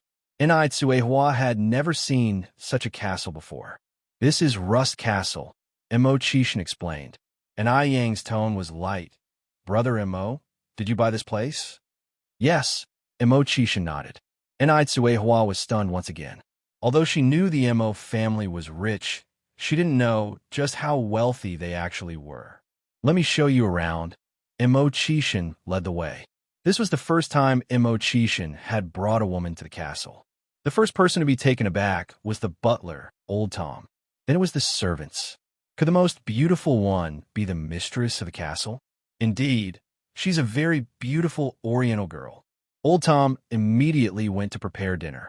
Top-grade red wine, airship foie gras, and fresh fruits and vegetables. There were top chefs from more than 50 countries in the castle, so the dinner was bound to be sumptuous. This was the most expensive, most luxurious private castle in M country, decorated exquisitely inside and out, emanating an artistic vibe everywhere. One feels calm and joyful just walking in it. Such beauty and awe are indescribable. Every vase or decoration within the castle is a work of a famous artist. This place is essentially a museum where history and art are intertwined. Yang took out her camera to take photos. Suehua said, Yang, let me take a photo of you and Xiaoma. Sure. Yang nodded and handed her camera to Suehua. In front of Suehua, Immerse felt a little embarrassed and dared not get too close to Yang. Suehua laughed. Xiaoma, get a little closer to Yang. This kid is too naive. She worries that Yang might take advantage of him. Immerse touched his nose. Me and Yang aren't married yet. It isn't proper. Yang, when the hell did you think about being proper when you forcefully kissed me? This guy is simply a big wolf in sheep's clothing. Suehua said, It's fine. Society has changed. Xiaoma, why are you so conservative? Auntie isn't that old-fashioned. With more exposure to the world, her horizons had broadened and her thoughts were no longer constrained. Suehua, after staying in M country for a while, had changed a lot. Then, Immerse slowly moved closer to Yang, quietly hooked Yang's hand with his pinky. Looking up at him, Yang noticed his pretense of ignorance. He's such a jerk. Suehua took several photos of them. The background was the grand castle, but their presence overshadowed it. The castle was vast. They spent the entire afternoon touring it and still hadn't seen it all. In the end, a helicopter came to take them back to the main building. The dining room was over 100 square meters. The dining table was large and filled with delicious dishes. There was a steaming hot pot, as well as exquisite steak, succulent foie gras, top-grade tuna sashimi. Although the table was large, they didn't worry about reaching the dishes because more than a dozen servants were at their service. If they lingered on a dish, someone would help serve it. And Yang sighed inwardly. Being rich is truly a good thing. She, too, should work hard to reach this level of lifestyle. And Sehua was dazed throughout. She had never been served like this before. That night, the three of them stayed in the castle. And Sehua was watching TV on the sofa. Yang, can you tell me what Xiaomo's family does? How come they're so rich? As Yang casually ate an orange, she replied, It's not the Mo family that's rich, it's Mo Chishan himself. Mum, one day he'll be this rich too, and buy you a grand castle. On this point, Yang saw things clearly. Even with the Mo family's wealth, buying a castle and helicopters would be a challenge. And Sehua laughed. I'm content with the life I have now. I don't need a castle. A year and a half ago, Sehua would have never imagined she would be living the good life she was now. Chapter 545 Ancient Castle, Private Jet, and the Stunned Sehua. _5. Yang has now become very successful. Even though she can't yet afford a castle, she already owns several properties in Beijing, and her career is gradually stabilizing. Sehua believes that in the near future, Yang will definitely have even greater breakthroughs. Emily is a genuine country citizen from a decent family. This year, she's a freshman at a college that's different from regular colleges because it's military managed and summer break only lasts 15 days. Therefore, after the trip to Miami, Emily didn't continue to travel with Yang, but instead returned to school. On her first day back to school, Emily could hardly wait to open the Icy Skin Jade Skin set gifted by Yang. The gift box set included facial cleanser, aloe vera gel, rose hydrosol, whitening moisturizer, acne cream, and a bottle of anti-wrinkle cream. Emily attentively studied the instruction manual, eventually using the hydrating and whitening skincare set. She didn't use the acne and anti-wrinkle creams because her current skin is without acne, and the anti-wrinkle cream could be given to her mother. Emily, what are you unpacking? A roommate walked in from outside the door. A skincare set gifted by a good friend. Emily responded. Girls naturally have no resistance to skincare products. Really? Let me see. The roommate sat on the bench across from Emily, picked up the aloe vera gel, and asked, Do you mind if I open it to take a look? Not at all. Emily shook her head with a smile. The roommate peeled off the transparent foil from the aloe vera gel bottle, unscrewed the cap, and squeezed out a little gel onto the back of her hand. The transparent, gel-like substance, with a faint, refreshing fragrance, was instantly absorbed by the skin after application, leaving the skin feeling refreshed and clear. It was much more effective than the skincare products they usually used. The roommate amazedly commented, This is the first time I've seen skincare products like this. Could you tell me where you bought it? I want to buy a set too. Emily said, My good friend brought this back from China. You can't buy it here. Oh, I also have some sample sizes here. If you think they're good after trying them, I can ask my friend to send us some more. Really? Absolutely. Emily nodded. Lena, when have I ever lied to you? Oh, Emily, you and your friend are just angels. Lena excitedly hugged Emily. Emily handed the sample-size bottle to Lena. I'm going to try it now. Lena immediately took the sample and headed for the bathroom. Emily also followed Lena into the bathroom. Even in the economically developed country, they didn't have facial cleanser, and the two girls were in awe. Oh my God, this facial cleanser is amazing. The Chinese are incredible. This rose hydrosol feels so good when I pat it on my face. The bathroom was filled with a subtle fragrance, making the other two roommates who had just returned very surprised. The next morning, when Emily and Lena woke up, they realized that their skin felt different from usual. Especially Lena. When she started using the Icy Skin Jade Skin set, she had a few small pimples on her face, but now they have noticeably faded and don't hurt anymore. My goodness! This Icy Skin Jade Skin is truly miraculous. Emily, you have to ask your friend to get set for me. Money is not an issue. Lena tightly grabbed Emily's hand. The students who could afford to be in this college were either rich or belonged to noble families, so they didn't care about money. Emily laughed and said, "All right, they'll definitely let her know."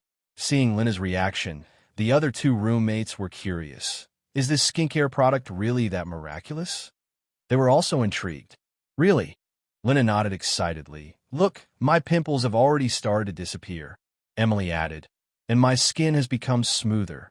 The two roommates were still somewhat skeptical. They thought Emily and Lena might just be experiencing a placebo effect. How could a skincare product be so miraculous? However, Emily and Lena had only used it for one day. Even though there was a difference in their skin, the change wasn't drastic, so it was understandable for their roommates to be skeptical. Just then, there was a knock at the door. Lena ran to open the door. It turned out that it was Emily's mother, Annie, who had come to visit Emily. "Mom!" The mother and daughter embraced each other warmly after a long separation. As Annie was leaving, Emily handed her the box of anti-wrinkle cream. "Mom, this is an anti-wrinkle cream. Take it home and try it. It works really well." Anti-wrinkle cream? Annie frowned slightly. "Are you squandering money on skincare products again?" "This was given to me by a very beautiful Eastern girl," Emily went on. "She's also a good friend I just met." Annie looked at the anti-wrinkle cream. "I've never seen this brand before. This brand is only available in China," Emily explained. "China?" Annie frowned again. "Oh, God, that's a terrible place."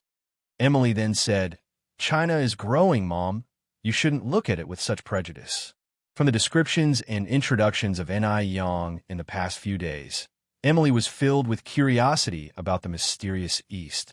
She was unhappy to hear her mother belittling China at this moment. "Emily, you're still young, you don't understand." "I'm an adult now," Emily replied. "Anyway, please don't talk about China like that. Will this stuff spoil my face?" Annie asked. "No, Mom, your prejudice against China is too deep. I used this skincare product last night, and it works much better than those expensive products you buy." "Really?" Annie was somewhat incredulous. She had visited China once with her grandfather when she was very young. At that time, the men still wore long braids, and the women had bound feet and walked unsteadily. So, in her impression, China has always been a very underdeveloped country. Of course, she would not dare to use skincare product from such a backward country. What would happen if it ruined her face? "You know, I never lie," Emily said seriously.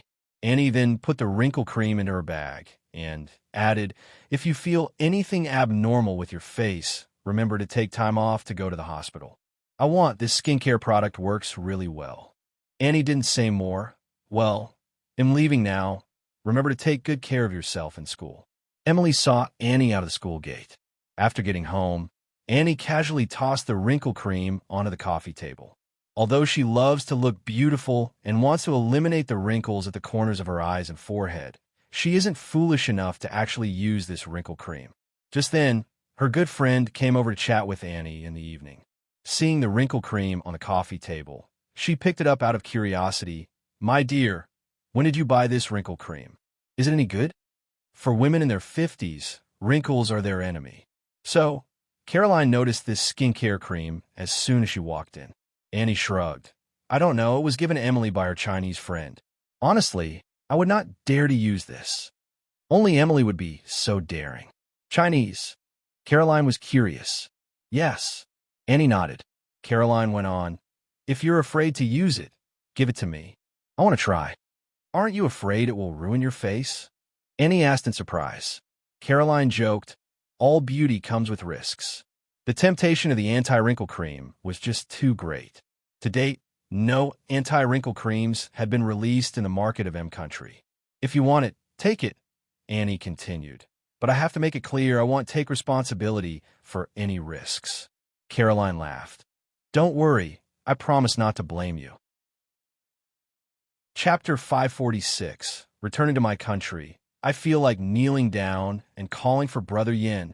_1. Caroline took home the anti-wrinkle cream, but she was slightly unsure about using it right away since the product was from China after all. If it really did damage her face, who would she turn to? So, to be safe, she applied a tiny bit on the back of her hand first. Better to damage her hand than her face. The anti-wrinkle cream was a light pink, smelled faintly of herbal medicine, and was very gentle, feeling cool when applied to the back of her hand. Caroline evenly applied the cream to her left hand. Then, filled with expectancy and trepidation, she drifted off to sleep. She had an extremely bad dream. In her dream, the hand she had smeared the cream on had rotted down to its skeleton. Caroline woke up from the fright, covered in cold sweat, and hurried to look at her hand. Thank God, in the silver lining of an unfortunate situation, her hand hadn't rotted away. Moreover, she wasn't sure if it was just a misperception, but she felt the skin on the back of her left hand was genuinely firmer than the day before. Caroline's movement also startled her sleeping husband. "Dear, what's wrong?" "Nothing. I just had a nightmare." Dreams are often the opposite of reality. Her husband comforted her. Although there was no problem with the back of her left hand, Caroline still didn't dare to use the anti-wrinkle cream generously. After washing up, she went on applying more cream to the back of her left hand.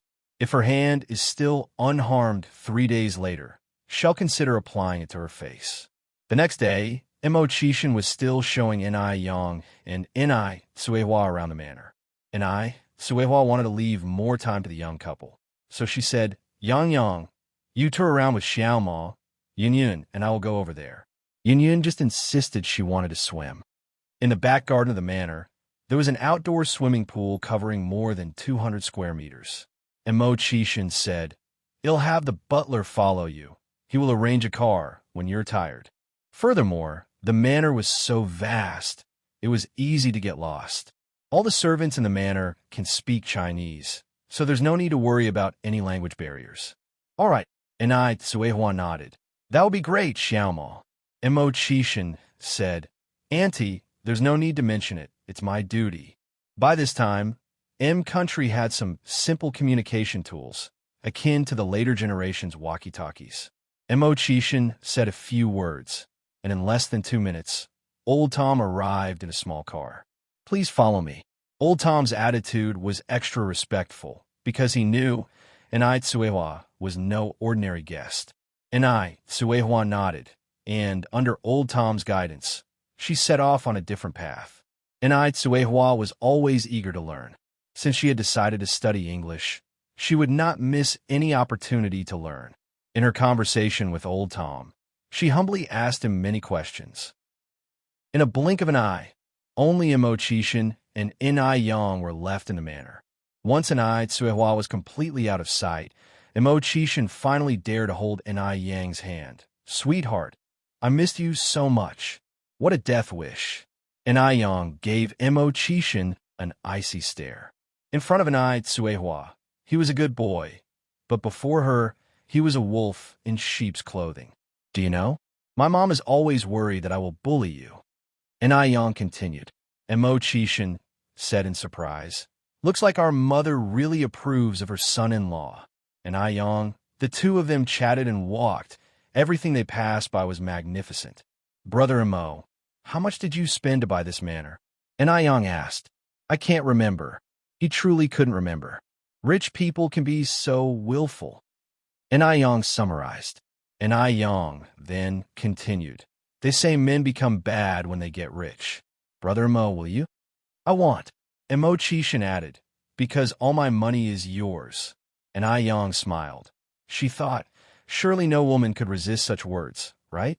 After speaking, Mo Chishan took out dozens of international bank cards. "All my bank cards are here, and I've changed all the passwords to your birthday. Oh, and the deed to this manor, as well as the property titles for the houses I've bought in Shanghai and Beijing will all be handed to you later, and the car keys and such, all yours." Ni Yang stood there stunned. Although Mo Chishan had said long ago that all his possessions were hers, she had never really taken it to heart because, in her cognition, no man would willingly offer everything to a woman.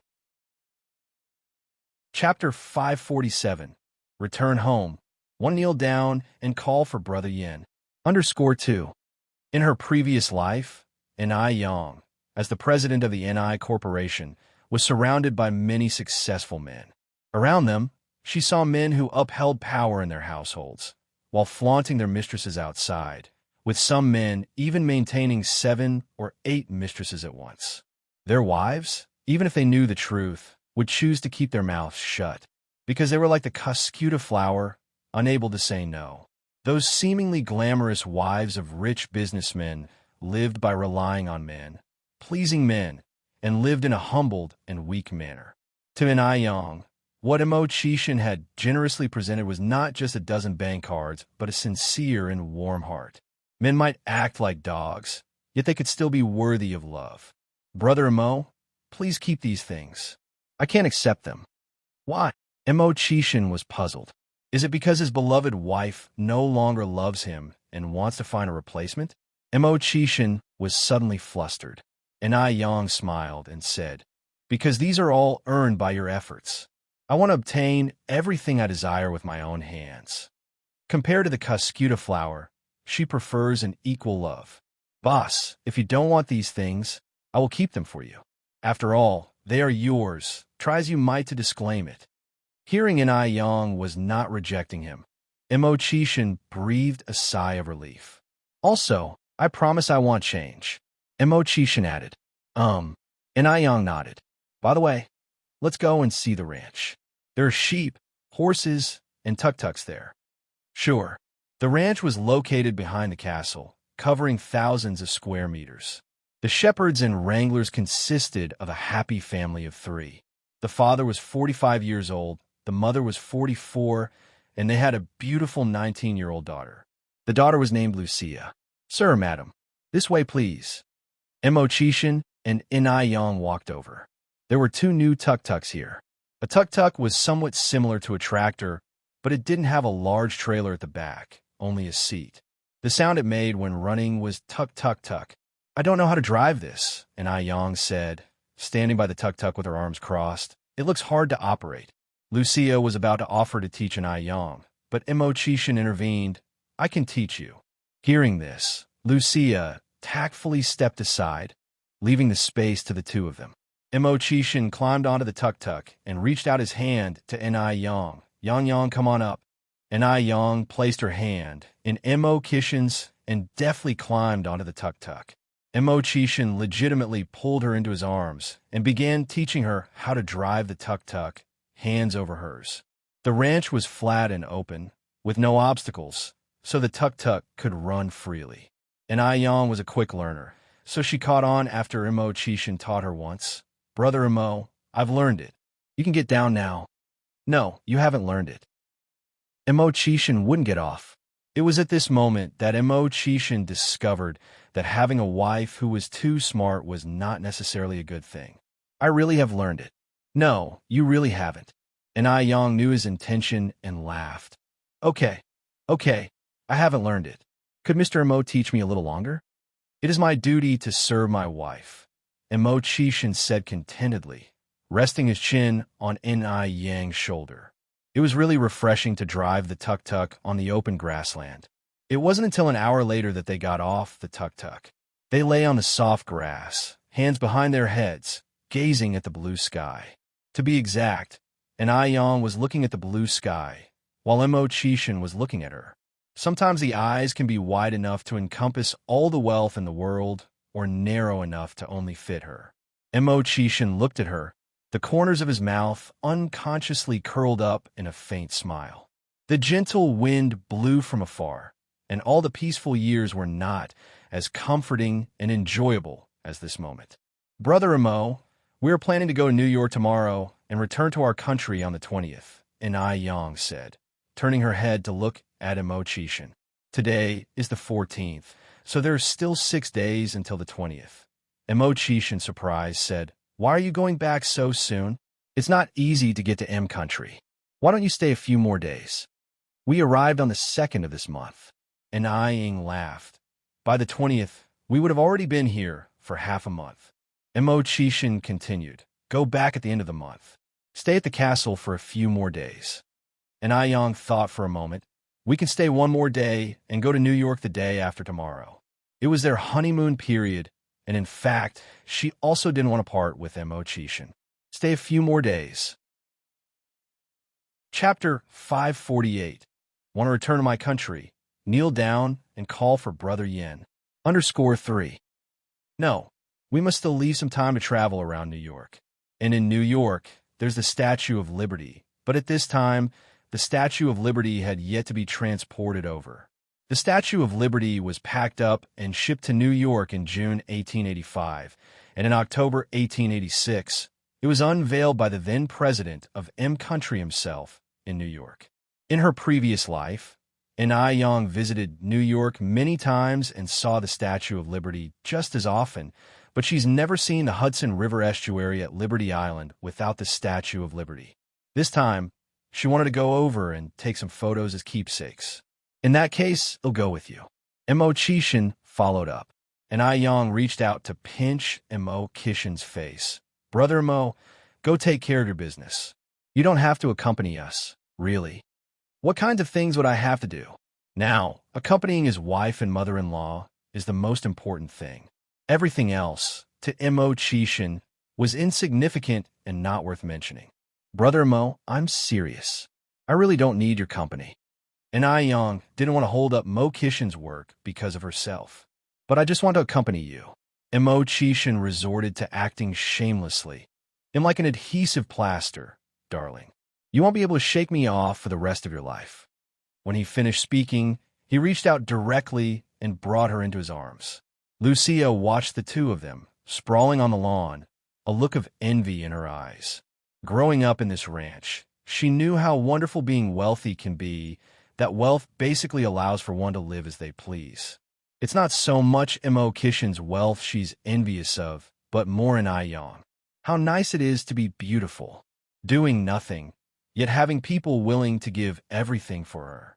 Before meeting In-I-Yong, she thought she herself was pretty beautiful, but after meeting In-I-Yong, she understood she couldn't even be considered a pale imitation in the eyes of the Chinese. When will she be like In-I-Yong, meeting someone who would give her everything? Lucia looked up towards the sky. For the rest of the day, In-I-Yong romped around the entire castle with Mo Chishan. Their laughter echoed in every nook and cranny of the castle. On the second day, Mo Chishan went to New York with them. Mo Chishan owns property in New York. A helicopter took them directly to his villa. The Hudson River estuary at Liberty Island without the Statue of Liberty felt like it was missing something. And I-Yong handed her camera to Mo Chishan. Brother Mo, take a picture for us. All right. Mo Chishan took the camera. Xiaoma, come over and take a group photo with us. And Suehua spoke up. Mo Chishan looked somewhat flattered. He handed the camera to a passerby. In New York, of course, you can't miss the museum. It was once said that New York would lose half of its charm if it didn't have its museum. After visiting the museum, they went to the Brooklyn Bridge, a 100-year-old suspension bridge that spans the East River in New York, connecting Manhattan and the Brooklyn district. Standing on the bridge, you could see the Manhattan skyline. The good times always passed swiftly. In the blink of an eye, it was the 19th, and the next day was when In-I-Yong would return home, so she went shopping at the mall that day. Yang, I want to go. I'm too tired from these few days. You go with Xiaoma. On one hand, Suehua wanted to give the two some alone time. On the other hand, she was just genuinely tired. She pretty much didn't rest these few days, and sightseeing can be rather draining. And I-Yong nodded. All right, you rest well then. Mo Chishan and I will go. Oh, Mom, is there anything you want to buy? I don't have anything I want to buy. And Suehua shook her head. She had already bought quite a lot during their trip. Mo Chishan followed In-I-Yong out the door. Your mom is really great. Of course, how else would she be my mom? In-I-Yong boasted a little. The two of them arrived at the mall. This was a major shopping center in the heart of New York City. Its splendor gave In-I-Yong a sense of déjà vu, reminding her of her future life. In-I-Yong first went to the pen section, buying that Parker pen for Li Ronghua. $30, about 240 renminbi. Mo Chishan wanted to pay, but In-I-Yong stopped him. Brother Mo, you're not allowed to pay today. Why? Mo Chishan looked aggrieved. Because I have money. Mo Chishan had already spent quite a bit on this trip, and I-Yong didn't want him to bear all the expenses. Mo Chishan wanted to say something else, but In-I-Yong continued. What did you say last time? You said you'd listen to me in everything. It hasn't been that long, and you've forgotten already? Chapter 549. Want to return to my country. Kneel down and call Brother Yin. _4. All right then. Mo Chishan touched his nose. Money doesn't matter anyway, as all his money is his wife's. After buying the pen, Yang also bought several scarves and bags, which she planned to give as gifts. She also bought some jewelry from the jewelry store and picked up some gifts for Mo's parents. While Yang was on a shopping spree, Mo Chishan was following her, holding her shopping items. In no time, Mo Chishan's hands were filled with shopping bags. When they passed by a men's clothing store, Yang suddenly stopped. Wait a moment, bro Mo. What's up? Mo Chishan looked confused. Let's go in and have a look. Yang turned around and walked into the store. All right, Mo Chishan followed her into the store. This trench coat seems nice. Yang was standing in front of a dark blue trench coat. Bro Mo, you should try it on. Yang took off the trench coat and stuffed it into Mo Chishan's arms. Mo Chishan looked at Yang with a hint of surprise. He did not anticipate that Yang would buy clothes for him. The happiness came too suddenly, didn't it? What are you standing there for? Come on, try it on. Yang smiled. Madam, you have a great taste. This is a new item that just arrived in our store. The saleswoman walked over with a smile. What material is this? Yang asked.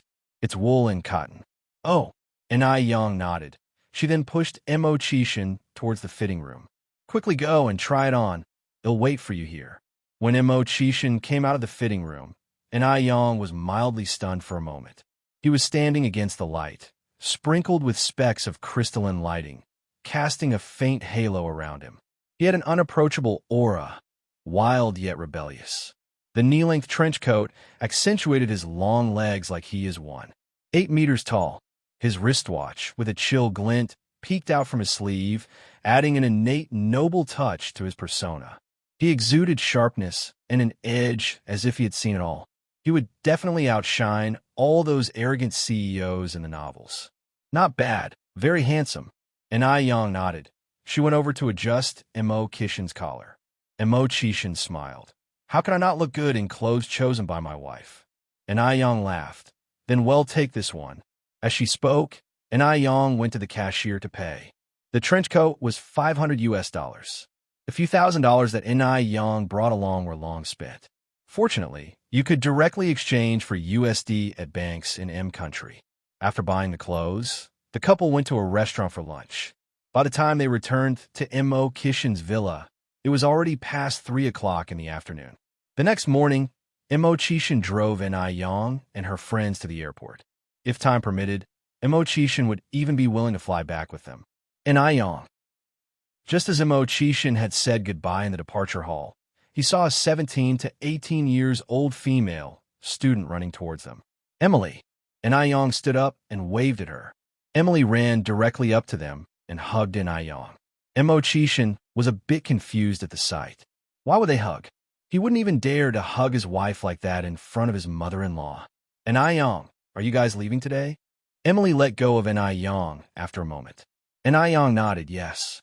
Oh, this is my boyfriend, Mo Chishan. Bro Mo, this is Emily, my good friend from M country. The first sentence was in English and the second in Chinese. The switch between the two languages was very smooth. Mo Chishan greeted her gracefully. Hello. Hello.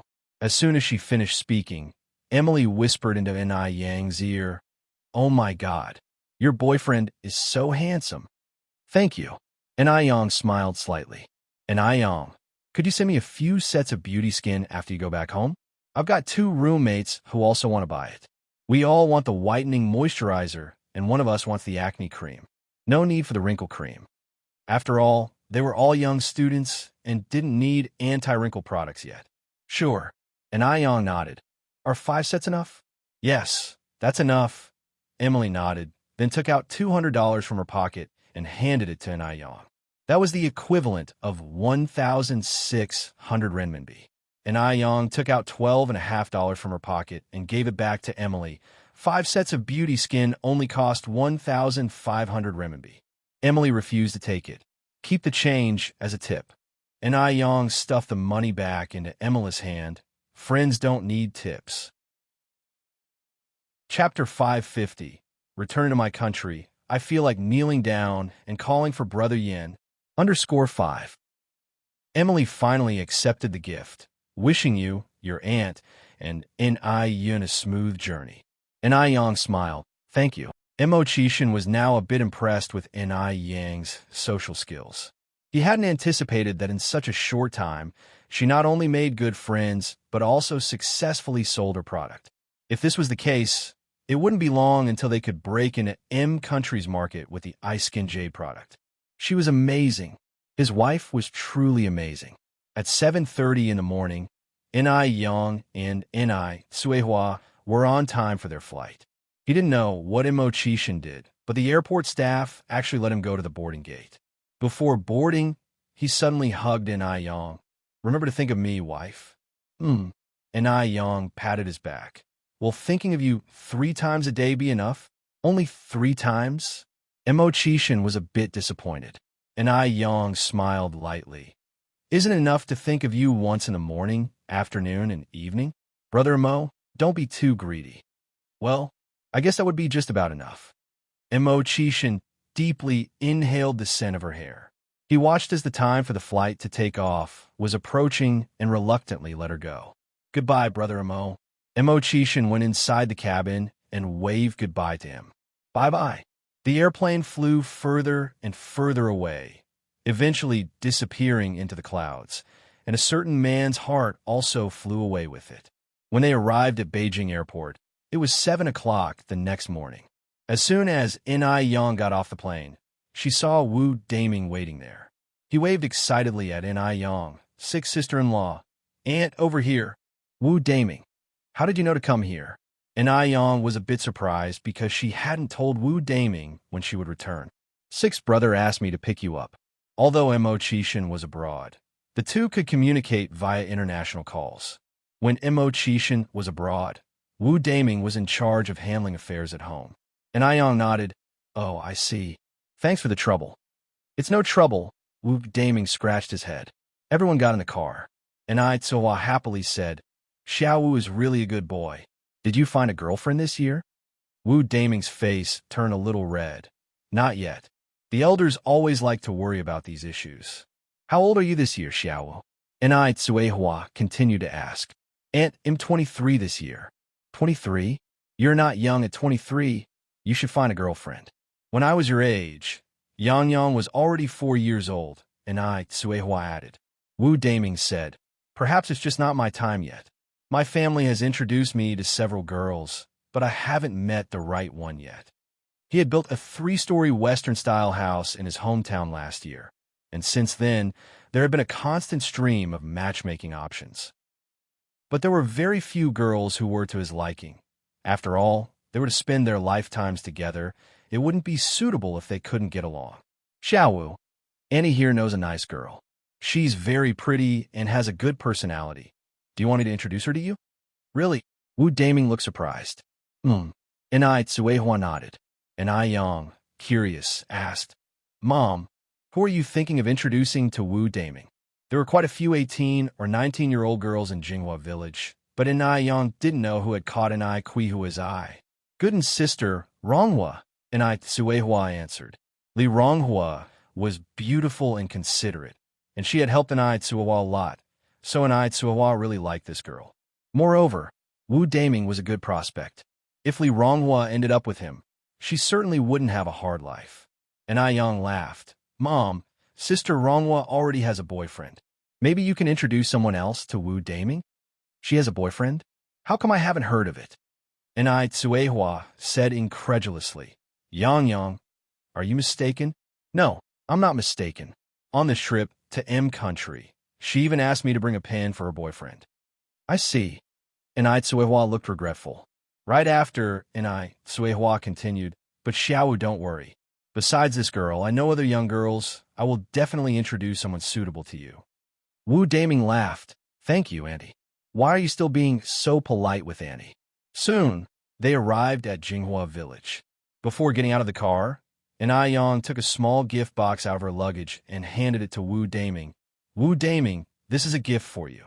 6th sister-in-law, you're too polite. I can't accept this. Mostly because he wanted to stay safe and well. He wasn't daring enough to accept it. Chapter 551. Want to return home, kneel down, and call for Brother Yin. _6. And Ai Yang knew his concerns and laughingly said, Don't worry, this gift was purchased by Mo and me together. He personally selected it for you. Really? Wu Daming was somewhat incredulous. Yes. And Ai Yang nodded affirmatively. And Ai Yang was not fooling him.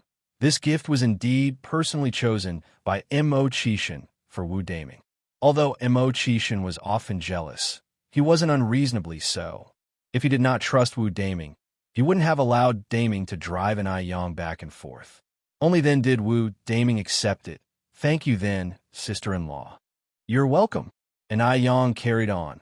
We'll be heading back now. You should too. Let me accompany you back, sister-in-law. This suitcase seems quite heavy. The village roads were rough, the luggage tough to drag about. It was better to carry it on the shoulder. And Ai Yang laughed. That won't be necessary. You might not be able to handle the weight. Can't handle it? How could he as a grown man not be able to manage it? Wu Daming laughed. Sister-in-law, you underestimate me. Having said so, he grabbed the suitcase. It was so heavy. No way. He was a man. He had to uphold his masculine pride. Wu Daming gritted his teeth, putting his utmost strength into it, his face turning red, but the suitcase still could not be lifted. And Ai Yang laughed. All right, let me. You should head back now. While Ai Yang was speaking, she grasped the suitcase's handle and effortlessly lifted it onto her shoulder. What the hell? Big boss. Wu Daming was astounded. Was he hallucinating? Sister-in-law is so powerful.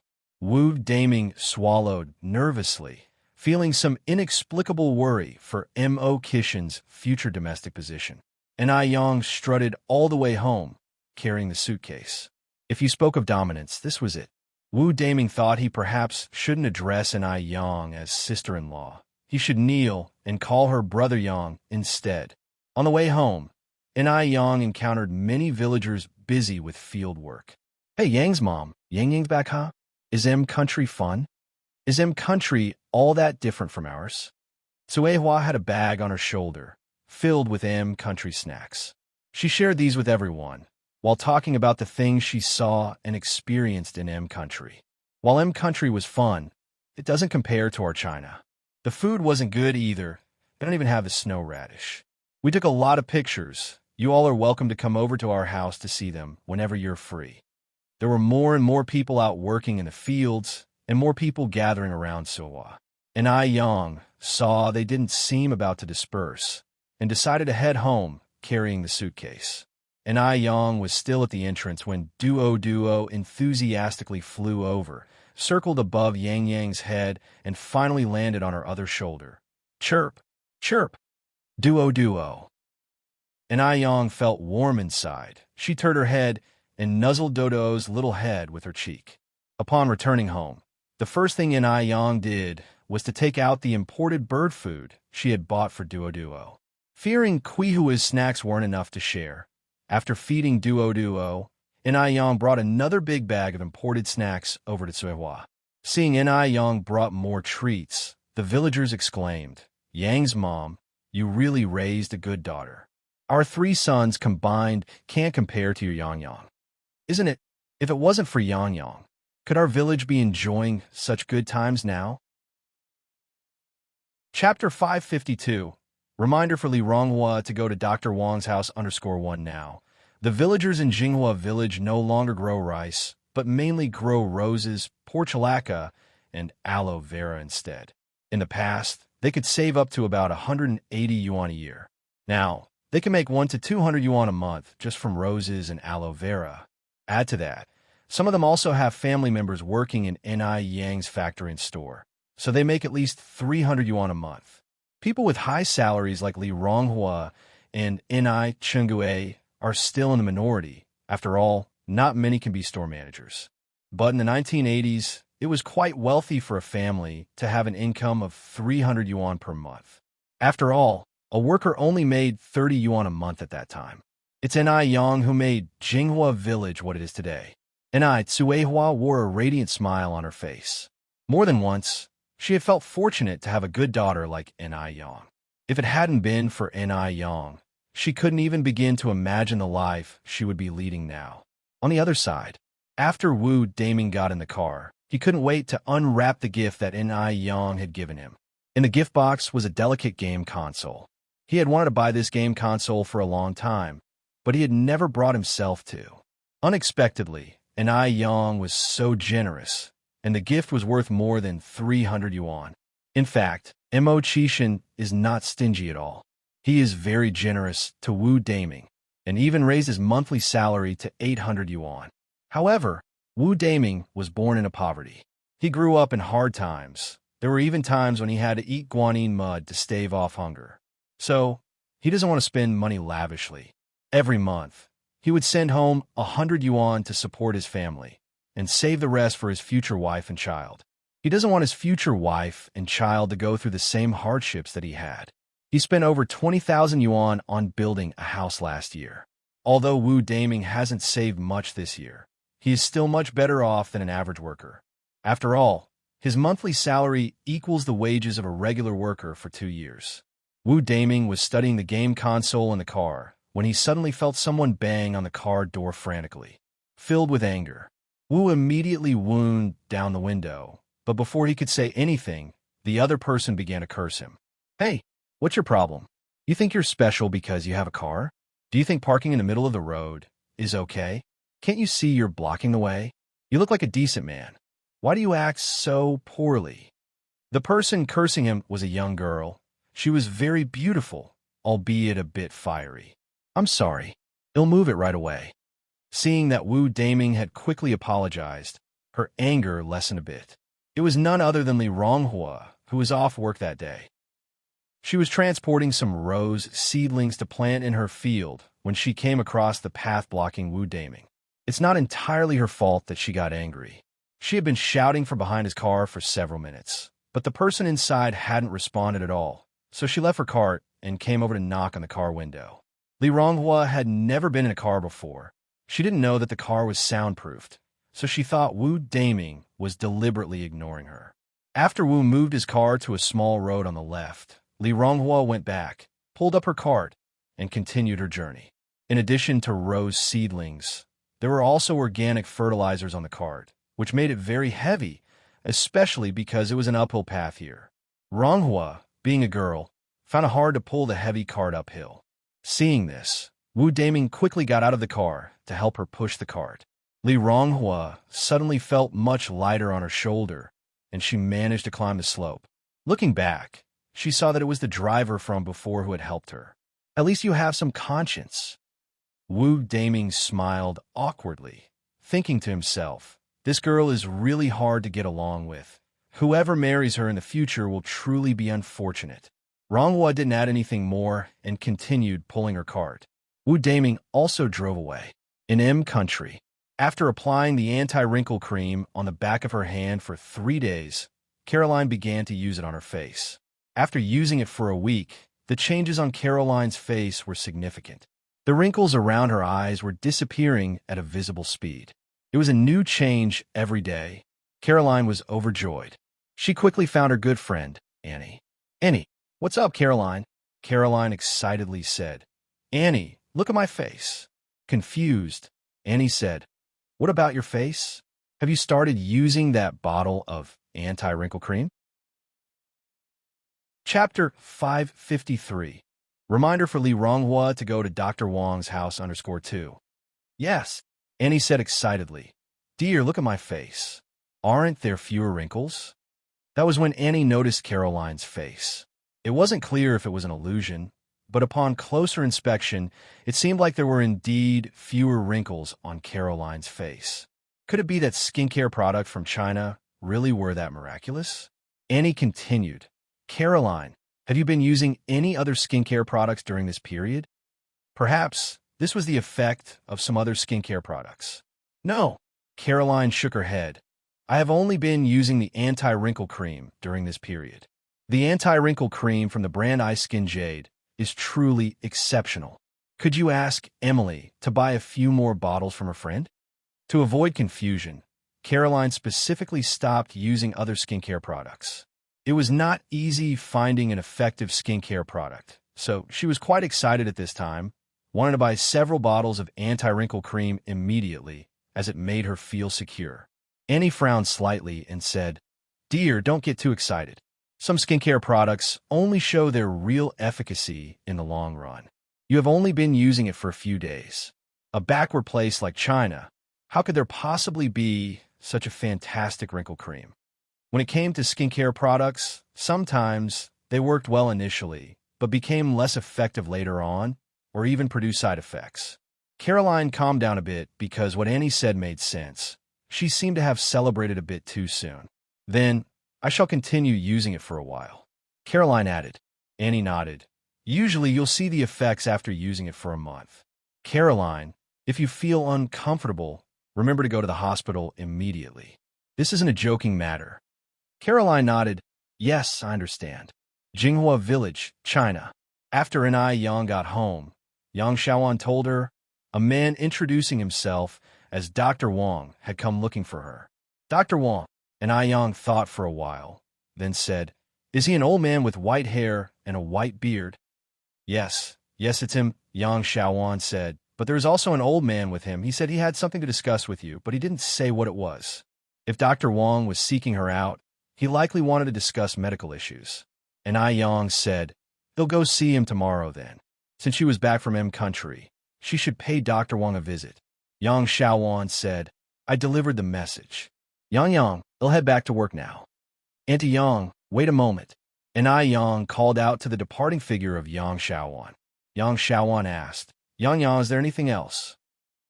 Anai Yang took out over a dozen beautiful small gift boxes from her suitcase and handed them to Yang Xiaowan. "Annie Yang, these are presents that I brought back from M country for you and everyone else. Could you help me distribute them?" There were only 12 workers temporarily handling production in the skincare workshop. Although it was a small team, their output was not low, sufficient to supply 3 retail stores. After all, skincare products only required small bottles. Yang Xiaowan was slightly embarrassed. Yang, you're too courteous. Even when you're traveling such a long distance, you still thought about getting us presents." Anai Yang was truly a good boss. Not only did she offer a high salary, she also gave bonuses during holidays.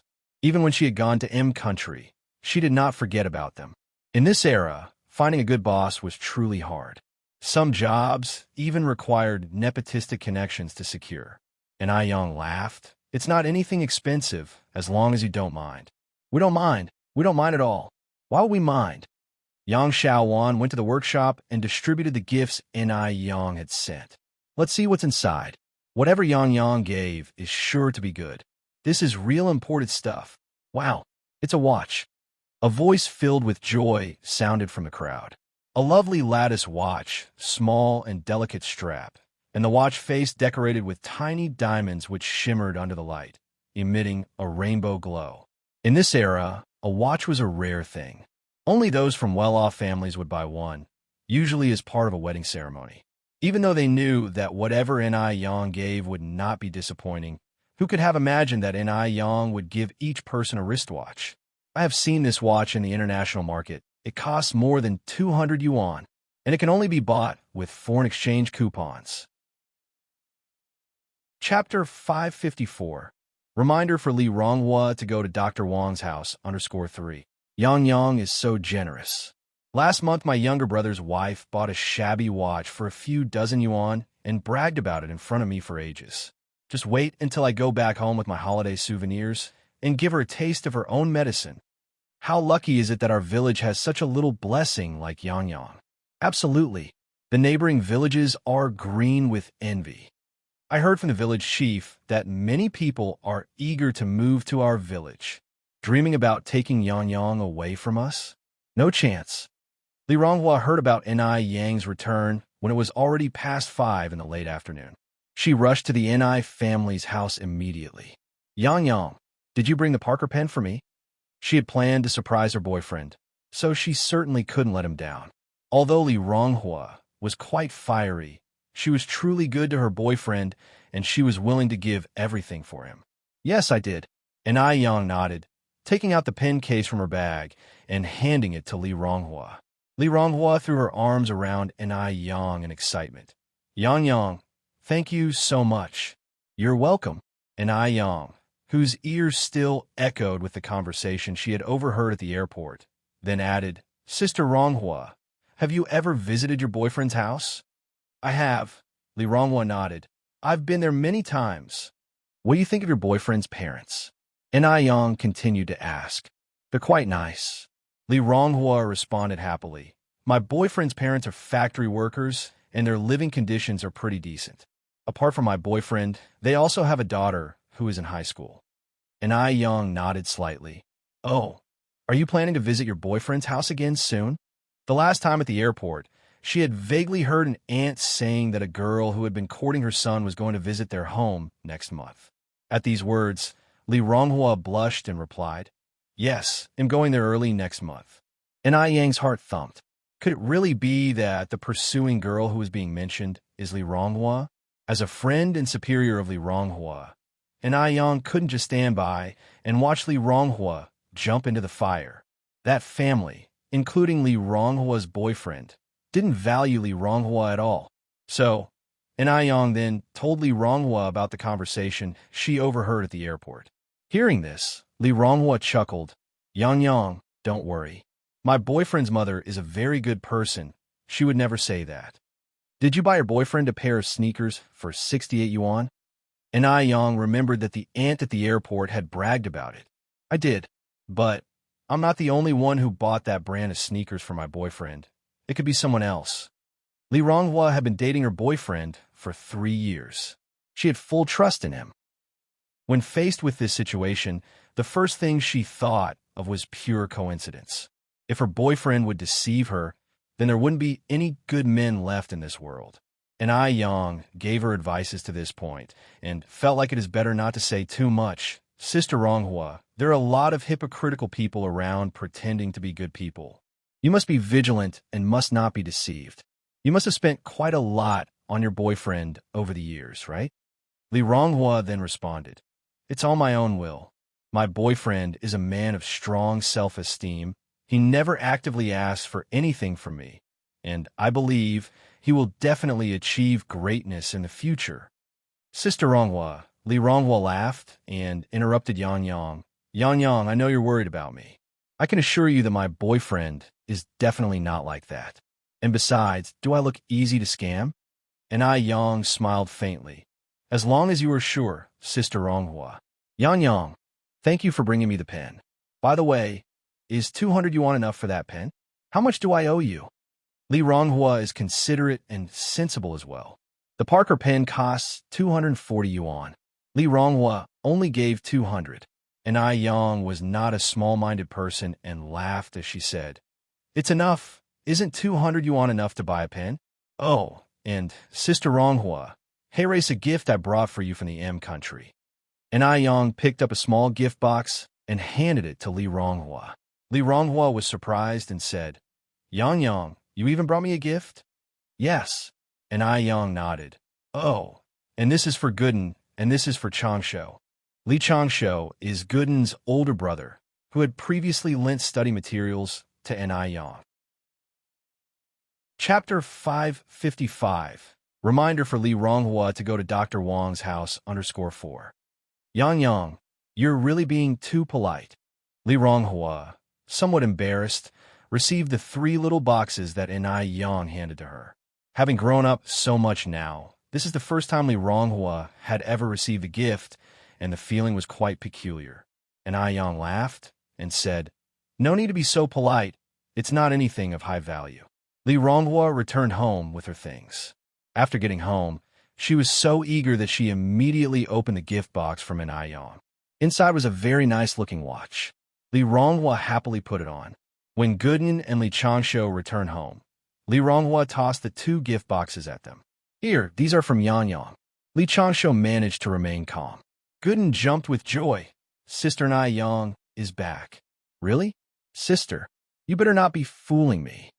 Usually, Gooden would just call Li Ronghua by her name, but today, amazingly, he called Li Ronghua's sister. Li Ronghua laughed and said, "Am I your real sister, or is Yang Yang? If people didn't know, they'd think Yang Yang was your real sister." Gooden didn't even have time to unwrap the gift. He just ran outside, heading straight for the Ni family's courtyard. Sister Ni Yang. Gooden. Ni Yang pulled aside the door curtain and came out. Gooden rushed straight towards her and hugged Ni Yang. Sister Ni Yang, I missed you so much. Tweet. Just at that moment, a dark shadow swooped down and pecked a large bite on Gooden's face. Bad duo. Stinky duo. Why'd you peck me? Gooden let go of Ni Yang and attempted to hit duo, but couldn't reach him because duo flew too high. Gooden stopped bothering with duo. The evil bird proceeded to walk to Ni Yang's side and hugged Ni Yang again. Sister Ni Yang, when did you come back? Just as he finished his sentence, duo swooped down again and pecked Gooden's face once more. Stinky duo. What's wrong with hugging Sister Ni Yang? Tweet. Duo pecked once again. Having no choice, Gooden had to let go of Ni Yang. Only then did duo stop. Ni Yang could barely hold back her smile. In fact, she had noticed that apart from Mo Chishin, duo would not spare any male who approached her, even if they were just boys. Duo would just attack. Also, duo played only with girls. If a boy dared to tease it or feed it, duo would just peck them without hesitation. This isn't just any evil bird. This is clearly a perverted bird. Sister Ni Yang, you haven't told me when you got back. This time, Gooden wisely refrained from hugging Ni Yang again. Ni Yang smiled and replied, I got home around 7 this morning. Gooden hit his head with regret. Sister Ni Yang, I can't believe I didn't know you came back so early. By the way, does Debeo know you're back? I suppose he doesn't. Gooden laughed and said, That's good. Luckily, I'm not the last one to know about your return. Oh, Sister Ni Yang, thank for the gift from M Country. I really loved it. Even though he didn't know what gift Ni Yang had prepared for him, as long as it came from her, he would love it very much. Even if it's a heap of dog poop. I'm glad you like it. Ni Yang reached out and gently touched his head. Where's Yin? Didn't she come back with you? Gooden asked next. Yin is in the inner room. Then I'll go play with Yin. Go ahead. Ni Yang nodded. It was already past 5 at this time, so Ni Yang started preparing dinner. She hadn't eaten Chinese food for a long while, and she planned to fully enjoy a big meal tonight. She'd start with boiled meat, then squirrel fish, mapo tofu, braised pork belly, tomato stew with beef brisket, fried shrimp with green peas, sour and spicy ear mushrooms, and vegetable tofu soup. Although there are only 3 adults and a child to serve, Ni Yang believed they could definitely finish it all. In fact, everything happened exactly as Ni Yang predicted. At dinner time, Ni Chungae was thrilled. Yang, you're finally back. You have no idea how long it's been since I last enjoyed such delicious food. Ni Yang laughed and said, Well, then you should eat a lot tonight. Of course. Ni Chungae then asked, How's M Country, Yang? Is it any different from here? Ni Tsuehua replied, Actually, it's not that special. There's loads of sea. Also, the people there are quite open-minded. You can see young girls on the street wearing ultra-short skirts, showing off their long legs. Also, some people there are extremely dark-skinned, while others are extremely white. According to Yang, the dark-skinned people have a particular low status. Chapter 556. Reminder for Li Ronghua to go to Dr. Wang's house _5. Ni Chungae listened very seriously, also filled with yearning. She wondered when her daughter could take her abroad for a trip. Unfortunately, this was a wish that could never be fulfilled. Ni Tsuehua continued, We took a lot of photos. After dinner, Sister Chungae, you can come to my room to look at them. Sure. Ni Chungae nodded eagerly. Despite planning to watch TV in Ni Kuihua's room after dinner, Ni Chungae voluntarily washed the dishes. Ni Yang had worked hard to cook the meal. It was only right that she cleaned up. Having washed the dishes, Ni Chungae went to Ni Kuihua's room, where Ni Tsuehua showed her the photos they had taken in M Country. Oh my, these foreigners are so open-minded. There are so many people on the beach, and they just dress like this? Yes, there are even more revealing outfits. Huh, Xiaoma went with you to M country too. And I, Chang'e, noticed a photo of Mo Chishan and Enai Yang posing together in front of castle. And I, Tsuehua, shook her head. Xiaoma didn't go with us. He works in M country. And I, Chang Gue, continued to exclaim, Yang Yang's mom. Just look at Xiaoma and Yang Yang together. They're such a perfect match, looking just like a wedding portrait. They're even more charming than the movie stars on television. You not only gave birth to a good daughter, but also found a great son-in-law. And I, Chang'e, truly envied Enai, Suehua. And at the same time, she felt fortunate to have met Enai Yang and her mother on the train that day. Otherwise, her life would have been different. When Enai Chang'e was about to go to bed, so I handed her a gift box. Sister Chang'e, this is a gift Yang Yang bought for you. Yang Yang is too polite. She brought me a gift. Sister Chang'e, we are indebted to you for helping us settle in Beijing. Enai Tsuehua held Enai Chengwe's hand. If they hadn't met Enai Chang'e on the train, they would have been homeless when they first arrived in Beijing. Enai Chang'e replied, Yang Yang's mother, it's because you two are good people that people accepted you so quickly. Many people from out of town wanted to settle down in Jinghua village, but they all failed. After a pause, Enai Chang'e added, Yang Yang is really a good child. If she were my daughter, I'd wake up from my dreams laughing. And I, Tsuehua, continued, Sister Chang'e, Changhua married and lives so far away. Haven't you ever thought about finding someone? At your age, you could still have another child. Having lived with Enai Chang'e for more than a year, Enai Tsuehua had come to regard her as her own sister. Seeing Enai Chang'e so lonely truly pained Enai Tsuehua. As a single mother herself, she understood that Enai Chang'e had not had it easy, and yet Enai Chang'e was only 46 years old. What would she do when she grew old if she continued to live alone?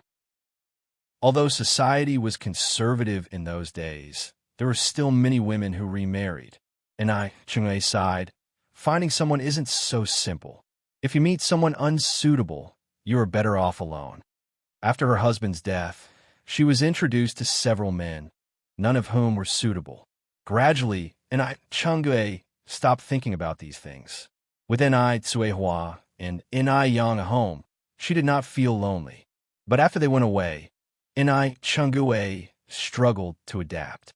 Returning to an empty home and seeing the deserted yard made her very sad and filled her with an indescribable grief. Perhaps she really needed to find someone to share her life with. What about you? Yang Yang's mom? You are several years younger than I am. Haven't you thought about finding someone too? Is it because Yang Yang disagrees? Enai Chang'e inquired. Enai Yang didn't look like someone unreasonable. Enai Tsuehua replied, It's not that Yang Yang disagrees. I just don't want to find someone right now. Little Yin Yin is still very young, and Yang Yang hasn't stabilized her career yet. It's not the right time to think about these things. Enai Chang'e nodded. That makes sense. But if you meet someone suitable, you could consider it. Enai Tsuehua smiled. Well, see. Enai Chang'e then said, Okay then, I won't disturb you and little Yin Yin sleep. I'm going back to my room. Thank you for Yang Yang's gift. And thank her for always remembering her aunt. The familial love her daughter never made her feel was embodied by Enai Yang. Enai Tsuehua escorted Enai Chang'e to the door. Sister Chang'e, listen to what you're saying. Aren't we sisters now? It's only right for Yang Yang to respect you. Chapter 557. Reminder for Li Ronghua to go to Dr. Wang's house _6. After Chang'e went back home, he unwrapped the gift to find inside a very soft silk scarf, along with a very fashionable dress. The logo on the dress consisted of 2 CS back-to-back. Chang'e had seen this type of dress in the upscale clothing store in town, but she didn't dare buy it as it cost 300 yuan. She remembered that she pointed out the dress when she saw it, but didn't expect Enai Yang not only remembered it, but also bought it for her.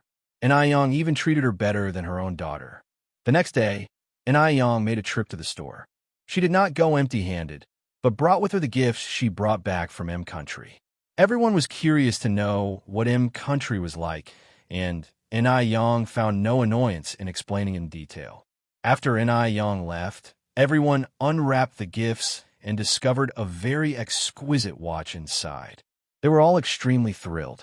The watch alone cost over 200 yuan, which was equivalent to almost half a year's wages for everyone. Upon leaving the store, N.I. Yang proceeded to visit Dr. Wang Yili. As luck would have it, when she arrived, Dr. Wang wasn't home, so N.I. Yang took out a pen from her pocket and left a note on the door of Wang Yili's house. N.I. Yang was biking down the shady lane, her hair fluttering in the breeze, when a young couple passed by her. The boy glanced back at N.I. Yang, his heartbeat losing its rhythm momentarily. After so many days, it seemed N.I. Yang had become even more beautiful. Squad leader, what are you looking at? Inquired the girl next to him out of curiosity.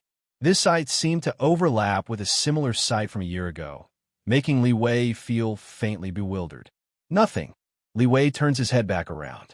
So, squad leader, are you really planning on retaking the year? Followed up the girl. Yes. Li Wei nodded his head. Holding back excitement, the girl responded, Squad leader, you're not like me. With your grades, you could easily get into a regular university. Isn't it a shame to retake the year? The girl named Zhang Meng was Li Wei's classmate. She ended up with a score of less than 300 on the college entrance exam, which couldn't even get her into a community college, hence her choice to retake the year. Li Wei, on the other hand, scored over 500. Why would anyone scoring over 500 possibly choose to retake the year out of nowhere? He must be doing it for her, she thought. With this thought, Zhang Meng felt a sweet sensation in her heart. Li Wei continued, Well, aren't you also retaking the year? We can keep each other company. What she had been contemplating was one matter, but Li Wei's own admission was something else entirely. Zhang Meng looked at Li Wei with deep emotion. Squad leader. Li Wei smiled. Why are you looking at me like that? You're just too good to be true, replied Zhang Meng. By the way, do your parents support your decision to retake the year? Li Wei nodded. They don't have any objections. Your parents are really good people. Zhang Meng continued. So what schools are you thinking of applying to next year? Squad leader. I haven't decided yet. Li Wei replied. Squad leader, with your grades, I'm sure you'll get into a top-tier 985 school, Zhang Meng stated confidently. Li Wei responded, You'd better work hard too. Sure. Zhang Meng nodded solemnly. She was determined not to let Li Wei down. N.I. Yang eventually made her way to the M.O. family villa by bike. She had brought back presents for the elderly Mr. and Mrs. M.O. Mrs. M.O. from the USA, which she had come to deliver. The door was answered by the old butler of the M.O. family, who warmly greeted N.I. Yang. Miss N.I. has arrived. Please come in. N.I. Yang then asked, Are Butler Missouri and Madame M.O. at home? Chapter 558. The poisoning is serious. Dr. Wang comes to find _1 the old butler continued. The master and madam had to step out for a bit. But they should be back soon. Miss N.I., please come in and sit. Okay. N.I. Yang nodded and followed the old butler inside.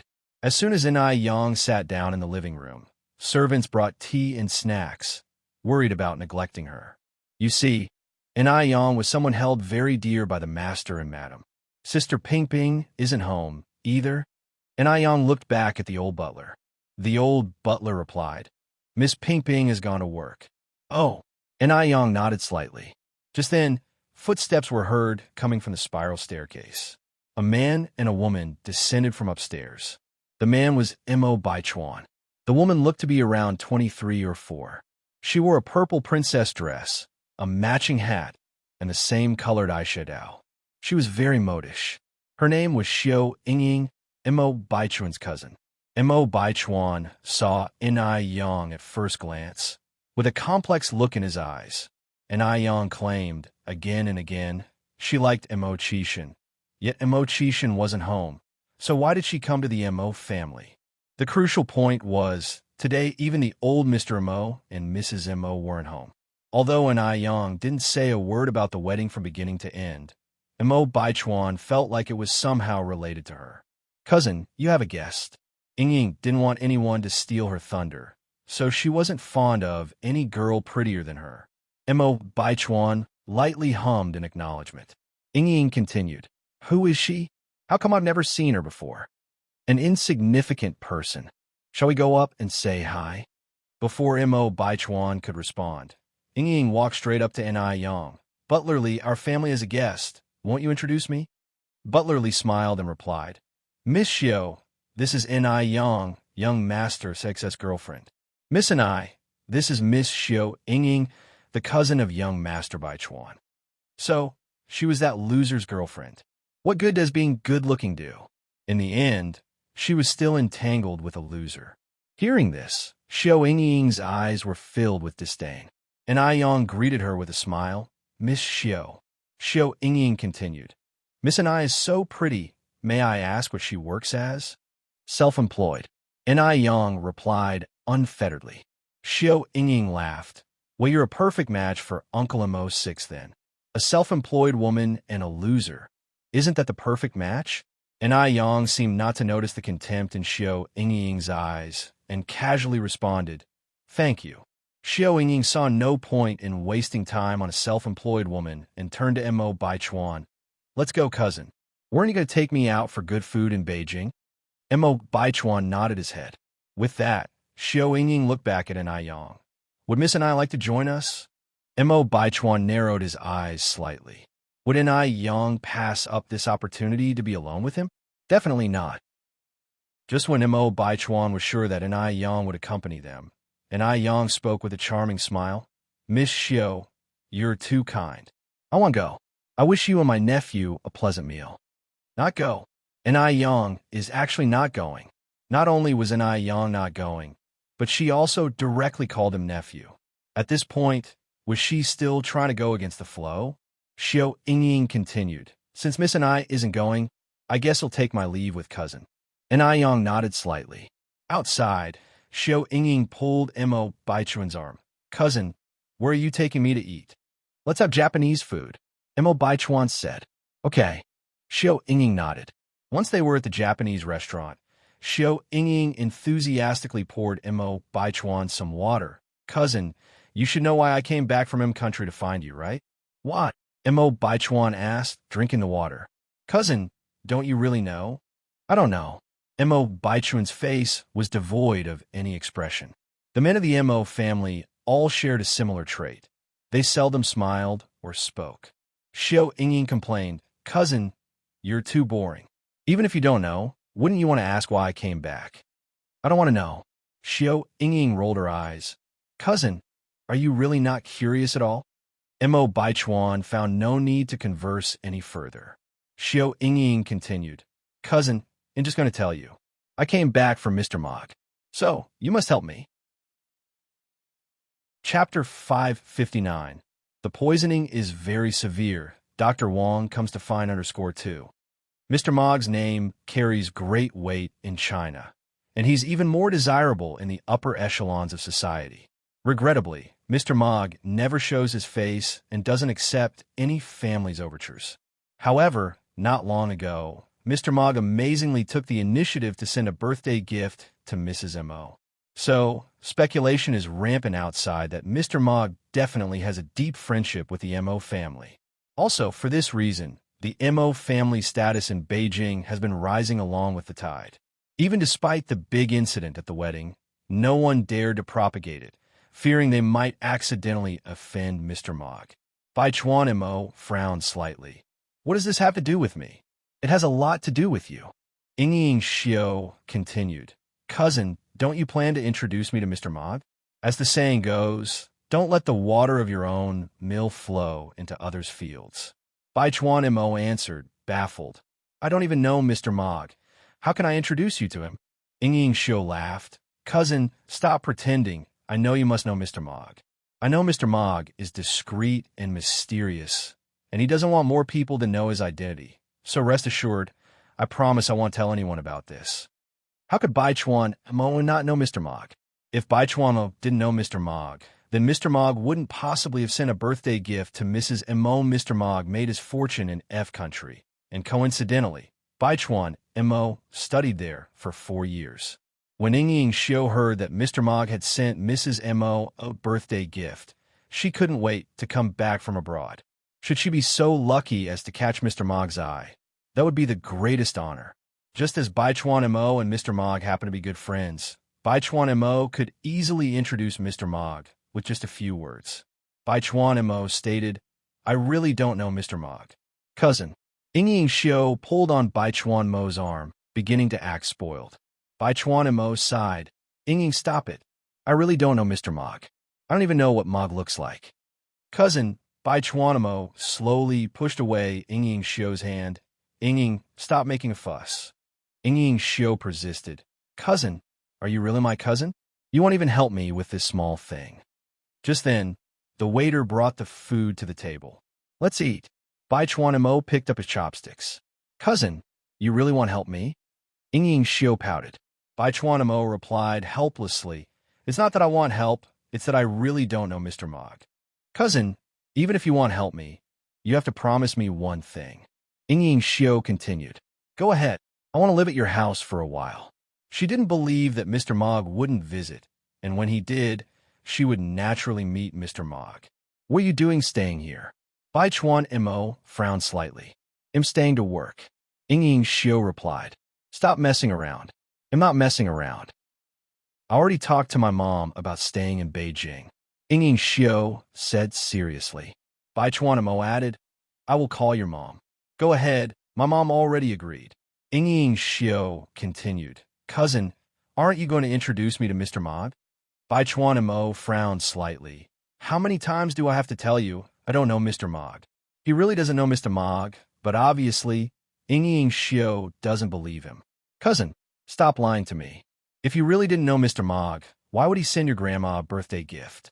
Think about it from another perspective. If I married Mr. Mog, it would be beneficial to you in the future." Ying Xiu pleaded. "You should spend your time improving yourself instead of thinking about these pointless things. Even if you do meet Mr. Mog, what makes you think he will definitely like you? How can a girl have no restraint at all?" Bai Chuan Mo hates girls like Ni Yang who are hell-bent on attaching themselves to men. He never thought that Ying Xiu would also turn into this kind of girl. Are all girls in the world the same? Even if Mr. Mog doesn't fancy me, at least I can be friends with him. Being associated with someone as powerful as Mr. Mog, even just slightly, could lead to a lifetime of prosperity. Cousin, please help me. Chapter 560. The poisoning is extremely severe. Dr. Wang comes to find _3. Mo Baichuan sighed. "I really don't know Mr. Mog. The reason he sent a birthday gift to my grandmother is probably that he was somewhat acquainted with my grandfather." "He was acquainted with old Master Mo? If the old master is already well into his 70s, nearing 80, could Mr. Mog also be at that age?" Xiao Ying frowned slightly. Although she didn't want to marry an old man, the man was Mr. Mog. "Cousin, have you ever seen Mr. Mog?" "No." Mo Baichuan shook his head. "Grandfather has many good friends. Even if I've met them, I wouldn't know which one is Mr. Mog." Xiao Ying stirred her drink. "Oh, I see." Mo Baichuan picked up a piece of sashimi and put it in Xiao Ying's bowl, speaking seriously. "Ying, you need to be down to earth. Stop thinking about all these fantasies. Just imagine, if Mr. Mog turns out to be an old man like my grandfather, would you still want to marry him?" "Yes." Xiao Ying nodded. Mo Baichuan continued. "And what if he already has a large family with grandchildren?" This time, Xiao Ying fell silent. After a long while, Xiao Ying finally lifted her head. "Cousin, let me stay at your place for now. I promise I won't disturb your work." Since she had come all this way, she needed to clarify things before going back. She had to see with her own eyes whether Mr. Mog was truly an old man with grandchildren before she could give up. "If you want to stay, you can." The Mo family had a large house with plenty of rooms. Having one more girl, staying over was not a problem at all. "Thank you, cousin." Mo Baichuan didn't respond, but just stuffed a piece of lobster meat into his mouth. Every word the cousins were saying was heard by the guests at the next table. At the next table sat a young woman in a black suit, a faint smile playing at the corners of her mouth. If Mo Baichuan turned around at that moment, he would definitely recognized that this woman was his ex-sixth aunt, Zhao Jingrong. Zhao Jingrong had divorced Mo Qishan in order to marry Mr. Mog in the past. But she never dreamed that Mr. Mog would turn out to be Mo Baichuan. Actually, she should have realized it a long time ago. Mr. Mog was extremely mysterious, never dealing with any families, yet he specifically sent a birthday present to old Mistress Mo. This was obviously a move to curry favor with the old mistress. With Mr. Mog's current status, he certainly didn't need to curry favor with a woman in her 70s or 80s. But the catch was, old Mistress Mo was his grandmother. Isn't it normal for a grandson to try to please his grandmother? Moreover, Mo Baichuan once studied abroad in F country, where Mr. Mog started his enterprise. All of these points were pointing towards Mo Baichuan being Mr. Mog. If she had known earlier that Mo Baichuan was Mr. Mog, she would have been more polite to old Master Mo and the old mistress when she called off the engagement. She shouldn't have made things so ugly. Now, the impression those two old people must have of her would be extremely poor. What should she do now? Zhao Jingrong frowned slightly. Should she first try to win over Mo Baichuan? As long as she successfully wins over Mo Baichuan, even if old Master Mo and the old mistress disagree, what could they do? She needs to speed up her actions while not many people know that Mo Baichuan is Mr. Mog yet. Otherwise, if anyone gets a jump on her, it would be bad. Zhao Jingrong took a sip of sake and began to plan, wondering where to start. Half an hour after Yang had arrived at the Mo family, old Master Mo and the old mistress finally returned home. The old mistress grabbed Yang's hand excitedly. Yang is here. You've been waiting for a long time, haven't you? Why didn't you let us know in advance when you wanted to come over? If you had told us, we could have arranged for a driver to pick you up. Your aunt is right. Remember to tell us next time so we can have the driver pick you up. It's just a gas pedal away. And Yang smiled. I just arrived. Uncle Mo, Auntie Mo, you don't have to be so polite. The old mistress laughed. We're all family. There's no need for such formalities. By the way, Yang, I heard that you went to M country with your mother recently. When did you guys come back? We got home yesterday morning. And Yang continued.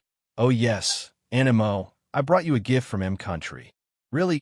The old mistress looked somewhat surprised. Yes. And Yang nodded, took out the gift box, and presented it to the old mistress. The gift that Yang had brought for the old mistress and old master was a massager that was not available domestically. When people reach a certain age, their immunity begins to weaken, often leading to weakness in the legs. Using this massager would provide significant relief. Chapter 561. The poisoning is tremendously severe. Dr. Wong comes to find _4. Since the instructions were all in English, Yang began teaching the two elders how to use the massager. In the afternoon, Yang proposed to leave. The lady and the master of the Mo family tried several times to persuade her to stay for dinner, but were rejected by Yang. Firstly, because she had other things to do, and secondly, because she was unwilling to face Mo Baichuan, especially when Mo Qishan was not around. With no other choice, the elderly couple from the Mo family could only see Yang to the door. Mo, Uncle Mo, please go back inside. The two elders nodded but didn't seem to want to go back inside. But it's funny how things work out. Yang, who desperately didn't want to see Mo Baichuan, ended up running into him. Just as she was about to mount her bicycle, a black Jeep stopped by the road. Mo Baichuan and Xiao Yingying got out of it. Yang wouldn't waste her breath on them. She acted as though she hadn't seen Mo Baichuan and rode past him. Mo Baichuan frowned slightly. Xiao Yingying, pulling at Mo Baichuan's sleeve, sneered, so she just rides a bicycle. Seeing Yang in this pitiful state, Xiao Yingying felt a sense of inexplicable elation and superiority. As fellow girls, she was a pampered young lady doted upon since birth who had a chauffeur to attend to her. And Yang? What could Yang possibly have to offer other than her pretty face? Even her boyfriend was beneath her. Mo Baichuan didn't show any expression. She is just a sole proprietor. What else do you think she can ride? Xiao Ying chuckled. Cousin, has the MO family ever thought about getting her a car? After all, she did come knocking against the grain. Surely, you can't let her get the short end of the stick. Riding that kind of bicycle here is so embarrassing. Mo Baichuan remained silent, but a flicker of contempt clearly flashed in his eyes. The couple continued to walk towards the main entrance. Just then, as if Xiao Ying had suddenly remembered something, she said, Cousin, wait a minute. What happened? Mo Baichuan looked back. Xiao Ying continued, I forgot to buy something. Cousin, can you accompany me to the mall? Mo Baichuan frowned slightly. Can't you buy it tomorrow? No. The eye skin whitening and moisturizing cream has been increasing its monthly limit from 30 jars to 60 jars since last month. We release 30 jars on the 5th and 23rd of each month, and today is exactly the 23rd. Let's hurry up before they run out. My mom also asked me to get her a jar of wrinkle cream. Although Xiao Ying had previously been a student in M country, she was well acquainted with the famous ice skin. Despite being a newcomer in the market last year, the brand has already taken several cities by storm. People have even flown in from other cities specifically to purchase its products. Ice Skin now has 3 branches, but its best-selling products are perpetually out of stock. Before Mo Baichuan could react, Xiao Ying was already pulling him into the car. Cousin, drive faster. Having no other choice, Mo Baichuan had to start the engine. On turning the corner, they ran into Yang. Yang was wearing a sky-blue vintage button-up shirt and a pair of black wide-leg pants. Her dark, lustrous hair was loose behind her, blowing elegantly in the breeze. From the side, she resembled a female university student from the Republican era. Innocent, beautiful, peaceful, untouched by the worldly hustle and bustle. I must say, this Yang is rather attractive, Xiao Ying remarked as she glanced out the window. Otherwise, why will my 6th uncle be so smitten with her? Mo Baichuan replied. In Mo Baichuan's eyes, Mo Qishan had fallen too deeply to listen to reason. No matter how many times Head tried to warn Mo Qishan, he wouldn't believe him. Moreover, he would even mock him. Perhaps this is what people mean by love is blind. Xiao Ying laughed, bluntly commenting, Your 6th uncle is a fool. Indeed, he is quite a fool. Mo Baichuan narrowed his eyes, but didn't vocalize the thought. After all, Mo Qishan was his uncle. The car was fast, and they arrived at the mall in about 15 minutes. Xiao Ying dragged Mo Baichuan directly to the ice skin store on the 3rd floor. When they arrived at the entrance, they saw a long line inside and outside the store. Everyone in line was buying the whitening and moisturizing cream and wrinkle cream. Xiao Ying dragged Mo Baichuan to the line. At this time, a sales associate in a green dress came out. May I ask if you two are lining up to buy the whitening and moisturizing cream and wrinkle cream? Chapter 562. The poisoning is extremely severe. Dr. Wang comes to find _5. Yes. Xiao Ying nodded her head. The saleswoman continued, Sorry, we only have enough whitening moisturizer and anti-wrinkle cream for those already in line. You two can come back and buy on the 5th of next month. It's sold out, Xiao Ying said, in surprise. Yes, how can it be sold out? Miss, can you help us? We came from a long way away, and it's not easy for us to come all this way. Xiao Ying pleaded with the saleswoman, hoping she might bend the rules a bit. The saleswoman had encountered many such customers. I'm sorry, but both the whitening moisturizer and anti-wrinkle cream are limited editions. I can't do anything about it. You work here. How can you not do anything about it? Can you make an exception for me? Please? I'm willing to pay double to buy them. Ever since she started using the whitening moisturizer, Xiao Ying's complexion had greatly improved. She did not want to suddenly stop using it and have her skin return to her previous state. Otherwise, given Xiao Ying's proud personality, she would never plead with a mere saleswoman. Even if you offer 10 times the price or 100 times the price, I still can't help you. You may want to ask the other customers in line if they would be willing to sell at high price. Upon hearing this, Xiao Ying had no choice but to appeal to the others in line, even offering as much as 5 times the price, but no one agreed. After all, those who could afford the Ice Jade Skin product were not ordinary people. They wouldn't care about a few hundred yuan. Seeing this, Xiao Yingying, feeling defeated, grabbed Imo Baichuan's arm and walked back. "Cousin, let's go." Just then, a gentle female voice broke through the air. "Imo Baichuan." Imo Baichuan looked up and saw a young woman in her mid-20s. "Yes, how may I help you?" The woman was none other than Zhao Jingrong. However, as she had been studying abroad since childhood and only met Imo Baichuan a few times. On top of that, Imo Baichuan was not at home the day she broke off the engagement, so it was quite normal that he did not recognize her. Zhao Jingrong said with a smile, "I am Zhao Jingrong." Recognition dawned on Imo Baichuan. "Ah, Miss Zhao." Xiao Yingying glanced at Zhao Jingrong and, finding her not that stunning, felt relieved. But when she saw the complete Ice Jade Skin Beauty Kit in Zhao Jingrong's hands, envy welled up in her eyes. Zhao Jingrong had bought the whole set. Zhao Jingrong continued, "Imo Baichuan, you don't hold any grudge against me for being your sixth uncle's ex-fiancée, do you?" Imo Baichuan smiled. "Even birds know to choose a tree for shelter." "I don't blame you, Miss Zhao." Imo Qishan was useless, while Zhao Jingrong had just returned from her studies abroad. It was only natural that she wouldn't settle for Imo Qishan. Zhao Jingrong's soft voice resonated again. "I had no idea there was someone as understanding as you in the Imo family. I thought everyone in the Imo family was as self-unaware as Imo Qishan." With her remark, Zhao Jingrong had managed both to put down Imo Qishan and elevate herself, whilst indirectly appeasing Imo Baichuan. Everyone enjoys hearing good things about themselves. From her first sentence, she inferred that Imo Baichuan didn't like his uncle Imo Qishan. If he had any regard for him as his uncle, he would have unhesitatingly defended Imo Qishan. But he didn't. Why would that be? Imo Baichuan chuckled.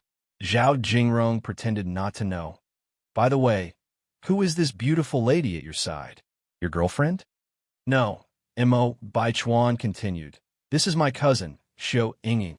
Xiao Yingying naturally felt pleased at being complimented for her beauty, and so her opinion of Zhao Jingrong improved considerably. Zhao Jingrong laughed. "So it's Sister Xiao Yingying, you're here to buy Ice Jade Skin too?"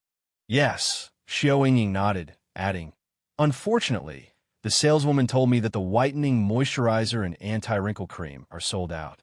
It seems I will have to come back at the beginning of the month." With that, she allowed a sigh. Zhao Jingrong chimed in, "Don't be upset, Sister Xiao. As it happens, I have the whitening moisturizer and anti-wrinkle cream in my full set of Ice Jade Skin. I'll give them to you." She had been worried about how to get closer to Imo Baichuan, and then this perfect opportunity presented itself. Xiao Yingying did not expect Zhao Jingrong to be so generous. She replied somewhat embarrassed, "Sister Jingrong, isn't that too much? What about you?"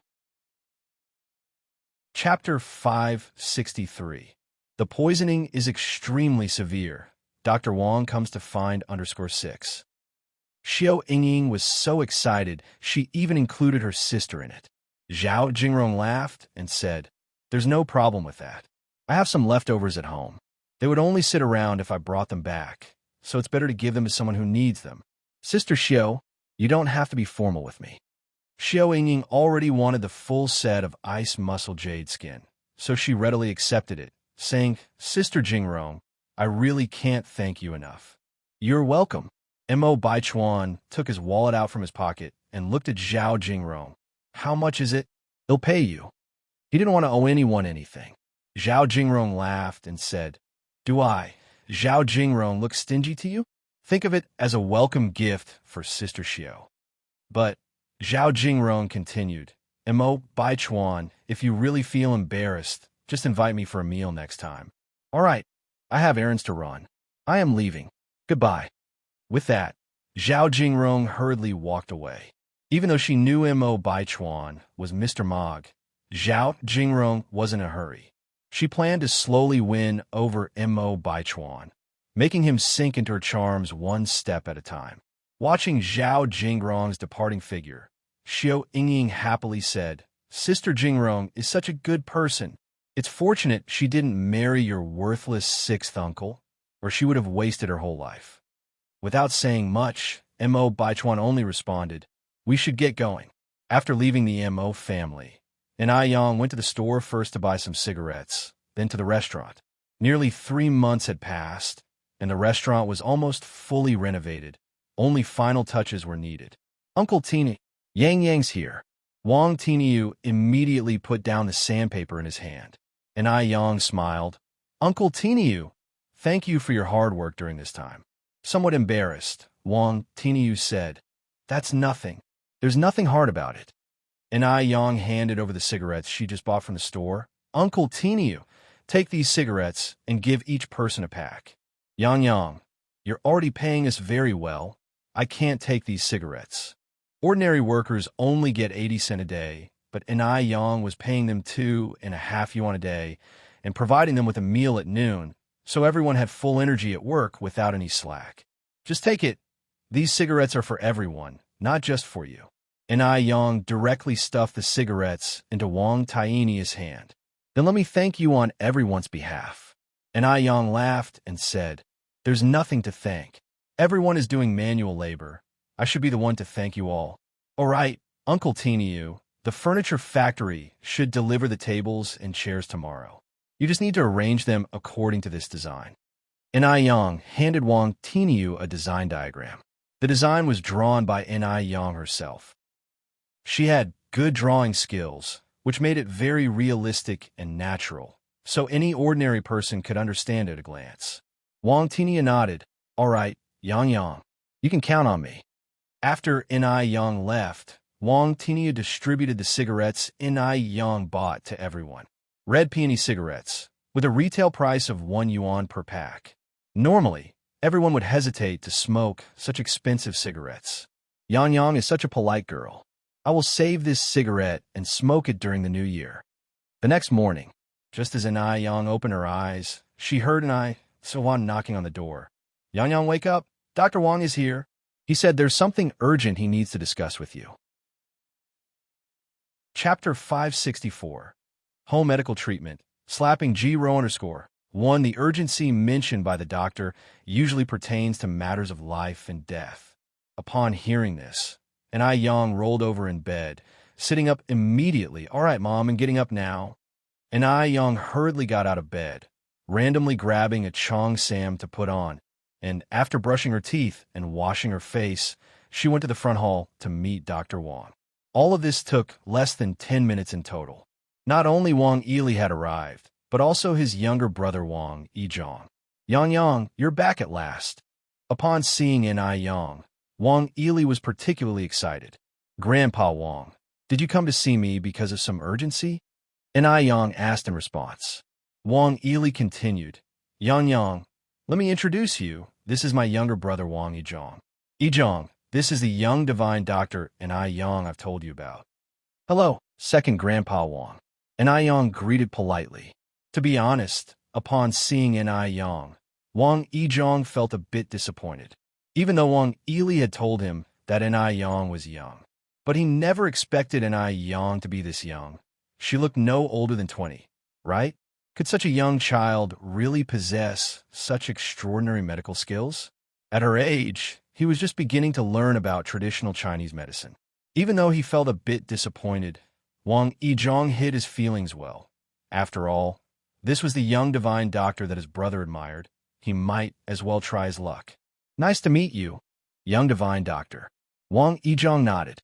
Wang Yili continued, Yang, we came here today to ask for your help."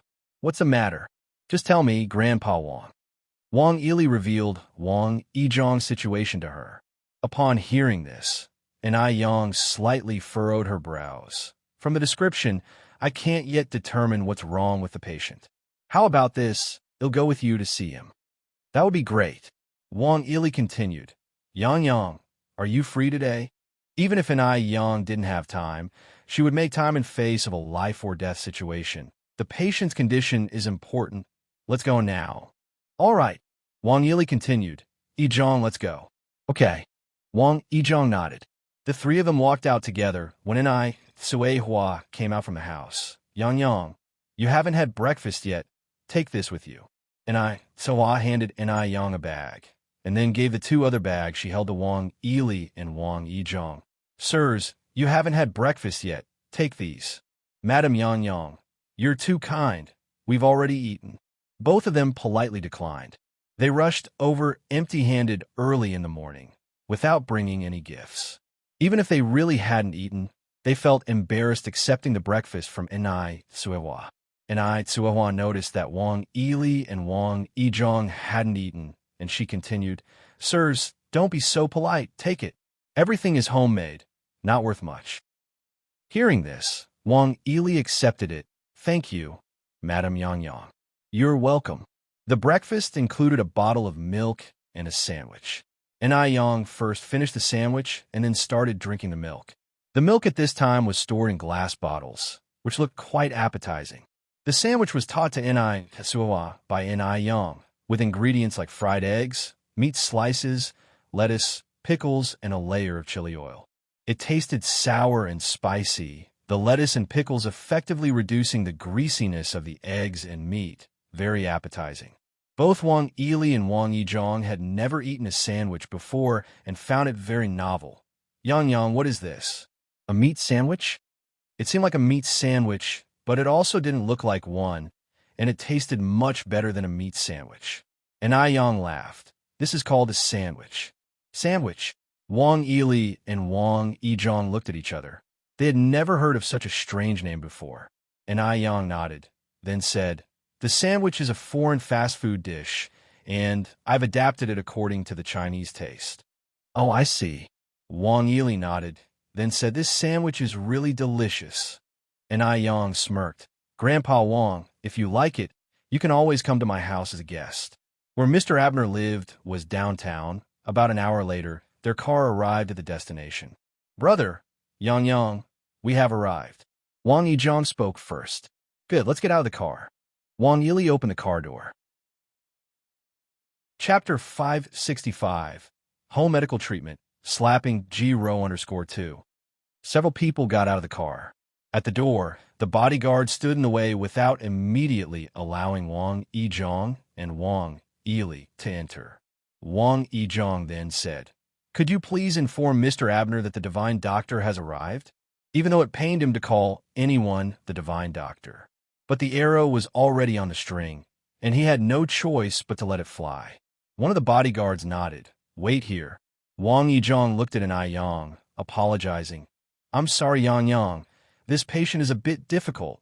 I didn't mean for you to get offended. It's fine. Yang shook her head. Shortly after, a large group of people came towards them. A young man and woman led the group. The man was a blonde foreigner with blue eyes, while the woman was a tall Chinese woman. Dr. Wang, the foreign man said in halting Chinese as he walked towards Wang Yili, Is this the devised doctor you brought? Divine doctor, hello, I'm Abner from F country. I hope you can cure my mother's illness. With his full white beard, Wang Yili resembled a hermit, so it was understandable Mr. Abner could mistake him for the divine doctor. After all, no one would associate the title of divine doctor with a teenage girl. Wang Yili awkwardly replied, Sir, you have mistaken me. I'm not the divine doctor. The real divine doctor is her. Wang Yili then pointed to Yang. Her. Mr. Abner looked at Yang, slightly taken aback. This young girl is too young. That was Mr. Abner's initial reaction. His second reaction was he felt like he had seen Yang somewhere before, but he just couldn't recall where. This was truly strange. Wang Yizhong nodded. Yes, her. Mr. Abner, this young divine doctor might be able to cure your mother. Shall we give her a try? Before Mr. Abner could reply, a scoff sounded from the sidelines. Dr. Wang, have you gone senile? Who are you just bringing to see Mr. Abner? A teenage girl who dares to claim herself to be the divine doctor. What a joke. Jiro didn't recognize Yang. After all, it had been a long time since their brief encounter on the street, and they were quite a distance apart then. Not remembering her would be normal. Young girl, do you know how to speak properly? Do you know there are some people you can't judge by appearance? Wang Yili spoke unpleased. Meanwhile, Wang Yili was guessing his heart. This girl was probably the Miss G his brother had spoken of. No wonder Wang Yizhong detested her. Indeed, she was not a likable girl. "Old man, I was speaking with Dr. Wang. Why are you so eager to interrupt? Do you know there's a saying in China that goes, 'Dogs don't have a place in a human conversation'?" Ji Rao's words, seemingly polite with all the sirs in you, were actually barred at every turn. Wang Yili's face turned a deep red, yet he was left with no retort. At this moment, a soft voice floated in the air. "I wonder if this lady here has heard of another Chinese saying, 'Respect your elders'?" Despite being younger than Ji Rao, Anai Yang's aura was superior. Her calm remark turned Ji Rao's face pale. Ji Rao had never been put down so harshly before. After all, respecting elders is a virtue that has been passed down in China for 5,000 years. Mr. Abner turned to look at Anai Yang, a sudden enthusiasm in his eyes. "I remember now. You were the young girl who saved someone in the streets last time. Can you really cure my mom's illness?" It was no coincidence Mr. Abner remembered Anai Yang. Anai Yang was so beautiful that he noticed her immediately in the crowd back then. He had never seen such a beautiful Easter girl. Anai Yang was the first. When she heard this, Ji Rao instantaneously remembered, but she had no good impression of Anai Yang on the street. She thought Anai Yang was all about the limelight, mystifying things. This was a girl with a scheming heart, who had exhausted all means to get Wang Yizhong to bring her to see Mr. Abner. She was just trying to bewitch Mr. Abner with her face and gain power. What a disgrace!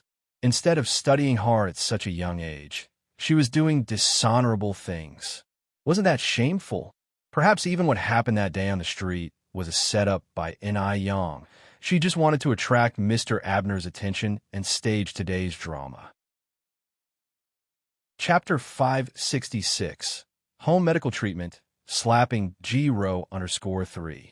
Ji Rao's face grew increasingly grim, ready to expose Anai Yang's true face at any moment. Only Mr. Abner had seen Anai Yang that day. Anai Yang didn't notice him until then. She asked somewhat strangely, "What street? Have we met before?" At this, Ji Rao scoffed coldly. "Huh, she's really putting on a good act." Ji Rao was curious to see just how long Anai Yang could keep the act going. Mr. Abner explained what he saw that day. Only then did Anai Yang get it. "Oh, you're talking about that day. The elderly woman had a sudden heart attack that day, and I just administered some basic first aid measures to her. As for your mother's disease, I can only decide after I've seen her condition. I can't give you a definite answer on whether or not it can be cured right now." Mr. Abner immediately said, "Divine Doctor, come with me." He had initially thought that Anai Yang failed to save the old lattice life last time, which was why she hastily left. To his surprise, Anai Yang actually managed to save the old lady. It seems that China does indeed have a divine doctor. "Wait a moment." Ji Rao suddenly spoke. "Miss G, what's wrong?" Mr. Abner turned back with a puzzled look. "Mr. Abner, please, don't believe her. She's a liar. She doesn't know anything about medical skills. She's colluding with Dr. Wang to deceive you. I grew up in China, and I've never seen a teenage divine doctor. She's just trying to draw your attention by leveraging her good looks."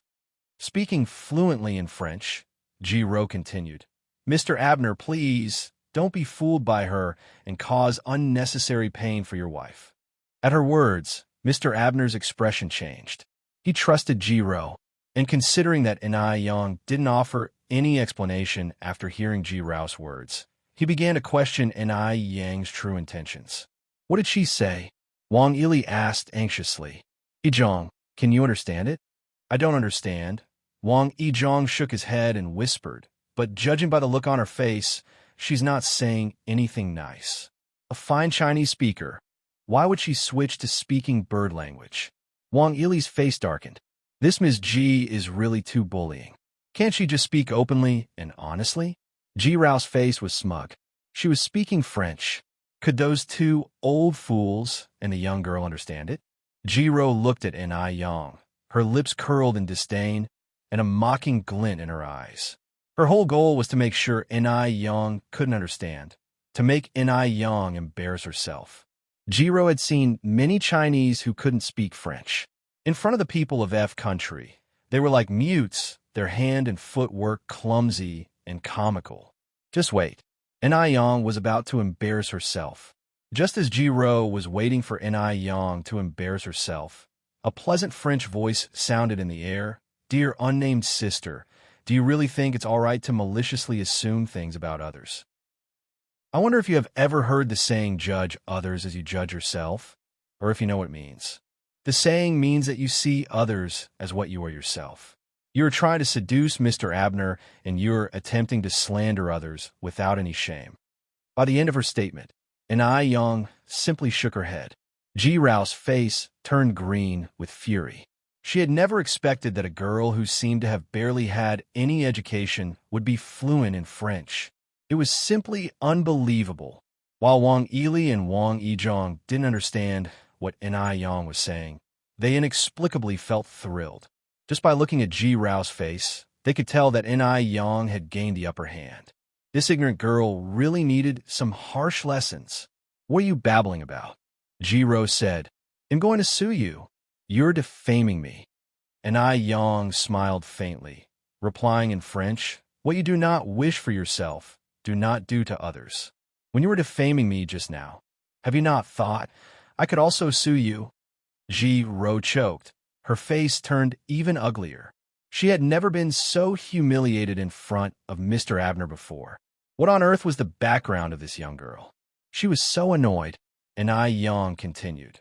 Dear sister, are you aware that your accusatory behavior just now could have cost Mr. Abner's mother's chance of recovery if it were a doctor who didn't understand French? You think you can cure the wife's disease? Ji-ro was so angry. Her face turned pale. Enai Yang gave a slight smile. Whether I can or not, just wait and see. Chapter 567. Home Medical Treatment. Slapping Ji-ro _4. Enai Yang's actions not only took Ji-ro by surprise, but also Mr. Abner. He never expected that Enai Yang would be able to strike back so beautifully in front of the powerful Ji-ro. A person who can speak French so fluently mustn't have poor medical skills. You should know, French is one of the top 10 hardest languages in the world to learn. Even Ji-ro, who had lived in F country for 7 or 8 years, only managed to learn it so fluently. Divine Doctor, please come with me. To show his respect for Enai Yang, Mr. Abner still spoke in Chinese. Mr. Abner. Ji-ro was not satisfied. Miss Ji, I think you should be clear about your status. While saying this neutrally, Ji-ro shivered all over. What was her status? At best, she was just a senior assistant to Mr. Abner. Wang Yili glanced at Ji-ro with a cold hum and walked straight past her. Wang Yizhong also showed no friendly face toward Ji-ro. Ji-rao's face was uglier than it ever had been before, but she had to suppress her anger and follow behind the group. She was eager to see what kind of abilities Enai Yang actually had. Mr. Abner's mother was staying on the 3rd floor. The bedroom was large, well-ventilated, and almost odorless. This is my mother, said Mr. Abner, pointing to the middle-aged woman lying on the bed. Mr. Abner's mother was 47 years old. Her name was Georgia. Georgia was covered in tubes for life support. She didn't look frail like a typical patient, but was rather radiant. If it weren't for the tubes in her body, anyone would think she was healthy. Enai Yang had never seen such a phenomenon. It was Wang Yili's first time seeing Georgia. He turned his head to Wang Yizhong and said, Strange, I've never seen a patient like this. Enai Yang didn't say much. Instead, she sat down beside Georgia and reached out her hand to feel her pulse, concentrating on her diagnosis. The only sound in the ward was the beeping of the heart monitor. After a while, Enai Yang slowly opened her eyes. Mr. Abner asked anxiously, How is it? Divine Doctor, can my mother be saved? His mother's illness had been going on for too long. Each day felt like torture to her. Seeing his mother like this, as a son, Mr. Abner was truly distressed. Your mother is suffering from cold syndrome. Don't worry, it's not a serious illness, Enai Yang said lightly. Not a serious illness? George's illness had stumped both Western and traditional Chinese medicine practitioners. Yet Enai Yang casually stated it wasn't a serious illness. Was she being overconfident? Even Wang Yizhong felt N.I. Yang was being unreasonable. Miss N.I., are you saying that you're confident you can cure Mrs. George's illness? Jiro asked. Yes, N.I. Yang nodded. Even the professors of Western medicine in M country couldn't diagnose Mrs. George's condition, and yet you say it's not a serious illness. Do you believe you have more authority than the professors? Oh, I forgot to ask earlier, do you have a medical license? How many years have you been practicing medicine? Jiro asked aggressively. N.I. Yang laughed and said, it's not that I'm better than foreign professors. Sometimes some medical conditions can't be diagnosed with machines. Western medicine has its strengths, and so does traditional Chinese medicine. If traditional Chinese medicine was truly useless, it wouldn't have been passed down for 5,000 years in China, and you wouldn't be here. N.I. Yang didn't mean to belittle Western medicine. This statement was made with great confidence and poise. If this had been a Western doctor, they probably wouldn't have this kind of tolerance. This is the legacy of 5,000 years of traditional Chinese medicine. Jiro bit her lip. Miss N.I., you're really good at avoiding the main point. I asked if you have a medical license.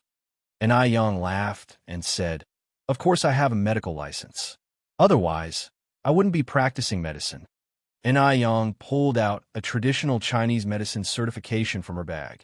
Ever since she had successfully treated Mo Hudi, N.I. Yang had taken the time to obtain her traditional Chinese medicine certification. Now, she is a certified traditional Chinese doctor. This certificate couldn't be fake, could it? Jiro had some doubts, but had nothing more to say. N.I. Yang looked at Mr. Abner and asked, did your mother go to the mountains for a trip 2 years ago and come back with a serious illness? Mr. Abner thought for a moment, then said, yes, that's correct. Chapter 568, Home Medical Treatment, Slapping G-Row_5. Abner remembered the time his mother was ill for over half a month very clearly, because she had to undergo a major surgery before she finally recovered. N.I. Yang nodded. Exactly, your mother had been infected with a cold deficiency 2 years ago. She wasn't going to last long, but luckily you sent her to the hospital in time and supplemented her with rare nourishments which cured her. Your mother was already fine, but a year ago, she must have caught a cold, which caused the cold deficiency to return. Mr. Abner looked totally shocked, because what N.I. Yang said was completely accurate. About a year ago, his mother got lost in a snowy night. When they found her the next day, she had already lost consciousness. After the rescue, there didn't seem to be any major problems at the time. But a month later, she started bedridden, and now she's in this state. Divine Doctor, you are amazing. Please take care of my mother. Whatever you need to do, we are at your disposal. Wang Yili and Wang Yizhong looked at each other, their eyes filled with admiration. Wang Yizhong, who originally doubted N.I. Yang, was now totally convinced.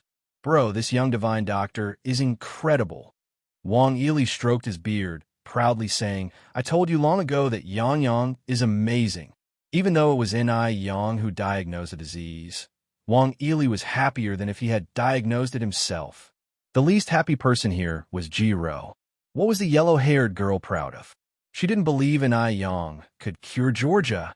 Could traditional Chinese medicine really be that amazing? How is it possible? N.I. Yang continued. If you trust me, let's first remove all these chest drainage tubes, gastric tubes, oxygen tubes from your wife. Only then, I can proceed to the next step of treatment. All right. Mr. Abner nodded rapidly. Yes. They'll listen to you. Klaus, call someone over quickly. All right. Klaus immediately went out to call people. N.I. Yang took out a banknote, lowered her eyes to write a prescription, and handed it to Mr. Abner. Get someone to buy these herbs, then decoct them into a medicinal soup. In a short while, Klaus ushered in the doctors. When they heard that N.I. Yang wanted to remove the tubes from Georgia, they all opposed it. Mr. Abner, currently your wife's life is being maintained by these tubes. If we remove them, your wife will die. Our Western medicine is so advanced, and we still can't cure your wife's disease. How could traditional Chinese medicine do it with just their bitter concoctions? What you're doing isn't saving your wife, it's harming her. Hearing this, Jiro stepped forward, Mr. Abner, I think what everyone said makes sense. Even though Miss N.I. accurately identified your wife's ailment, it doesn't rule out the possibility that she had investigated it ahead of time. Given your prestigious status, who knows how many Chinese people want to curry favor with you? N.I. Yang slightly frowned.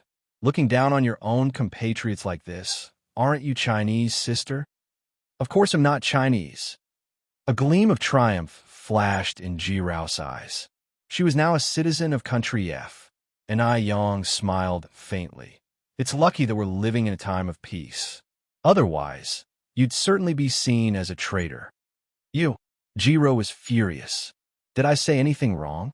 N.I. Yang raised her eyebrows slightly. Sister, you owe traditional Chinese medicine an apology. Ji Rao carried herself with righteous indignation. Traditional Chinese medicine is outdated and incompetent, and we're not allowed to say this? People like you will never understand the sophistication of Western culture, always sticking to obsolete ideas, spouting sweet words here, deceiving and cheating. Miss G is right. Mr. Abner, don't be fooled by this quack. The other doctors were also seething with anger. This young lady looked no more than a teenager. How could she possibly possess medical skills? Mr. Abner, traditional Chinese medicine emphasizes a bond between patient and doctor. We do not force our treatments on anyone. Since I do not have this bond with your wife, I'll make a move first. Please invite someone more capable. N.I. Yang began to pack up her medical box, preparing to leave.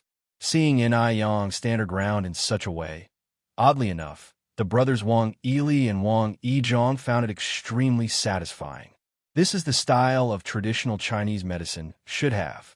Begging and pleading is definitely not the style of traditional Chinese medicine. Let these folks from F country regret it. Mr. Abner was somewhat stunned, and at that moment, he didn't know how to make a decision. His mother had indeed been relying on this equipment to sustain her life for some time. If the tubes were recklessly pulled out and that caused her to lose her life, he would have become an accomplice. N.I. Yang put away her medical kit and started to leave, and everyone in the room made way for her. Seeing this, a self-satisfied expression appeared on Ji Rao's face. She knew N.I. Yang didn't have much of a knack. If she did, she wouldn't have slunk off with her tail between her legs. Just as N.I. Yang turned to leave, a hand tightly gripped hers. N.I. Yang looked back slightly. Unbeknownst to her, Georgia, who had been unconscious, had woken up, and it was she who had grabbed N.I. Yang's hand. Don't go. Beautiful girl, I believe in you. Please, stay and treat me. Georgia's voice was extremely weak, but she held on to N.I. Yang's hand tightly. It was a desperate plea from a seriously ill person. She had already been sick for over a year. She had never encountered a doctor who could correctly diagnose her illness, nor had any doctor said that they could cure it. N.I. Yang may be young. She was willing to take a gamble. If she won, she could survive. If she lost, she would just be dead. She wouldn't live much longer anyway, and rather than living in pain, she would be better off dead. Looking into George's dull eyes, N.I. Yang couldn't bear to refuse and nodded. Okay. Thank you. A pale smile appeared at the corners of George's mouth. Madam, you're being foolish. Ji Rao hastily walked forward. Shut up. This is not your place to speak. Georgia turned to look at Mr. Abner. Abner. Ji Rao's face whitened. Mom. Mr. Abner walked over to Georgia. Georgia continued. If anything unexpected happens during the procedure, it has nothing to do with this young lady. Please don't blame her, because this is my own choice. She was already a dying person, and she absolutely could not involve others in her troubles before her death. Seeing Mr. Abner remaining silent, Georgia continued.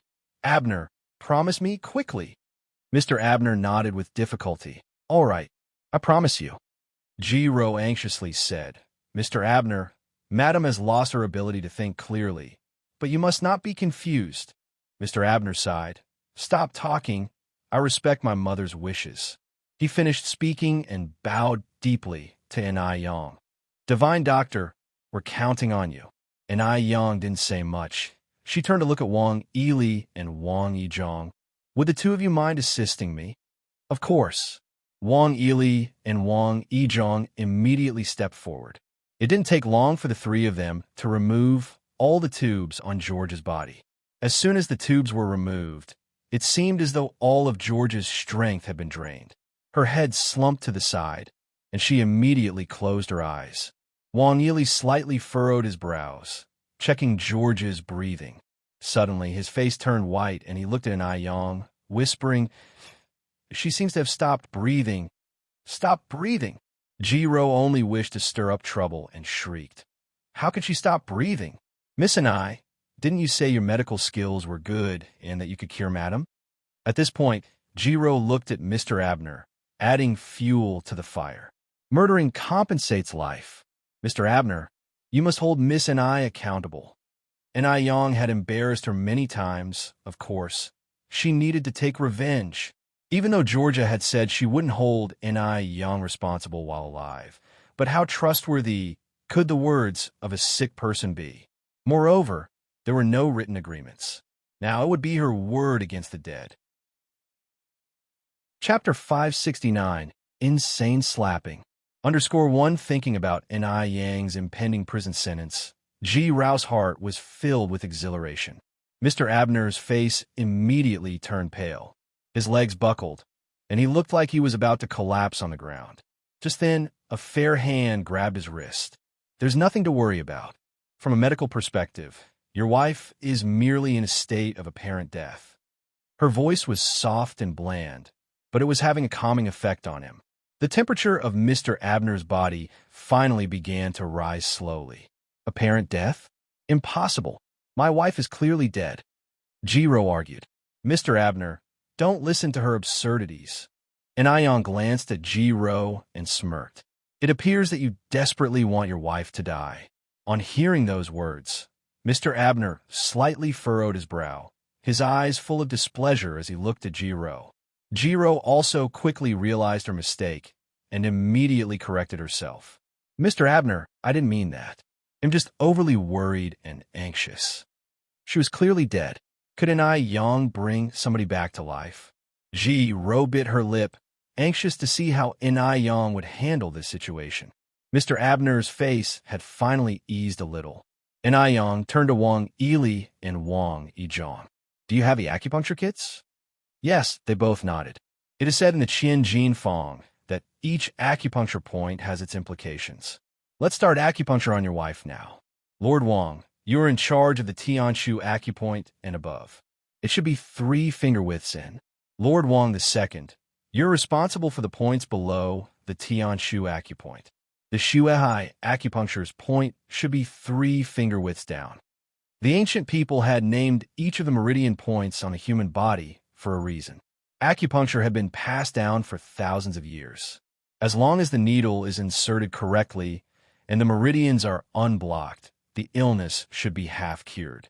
Hearing this, Wang Yili and Wang Yizhong proceeded with the acupuncture without any hesitation. If Anai Yang said that Georgia was not dead, then there must be a reason for it. The Western doctors stood there, their faces filled with astonishment. Although they frequently performed surgeries in Western medicine, they really hadn't seen acupuncture before. Could this really work? A few of them started to whisper amongst themselves. Anai Yang didn't care about them. She inserted the last silver needle into George's Bai Wei acupoint. She was wearing a white, long-sleeved cheongsam. Her pure black border complemented her radiant black hair perfectly.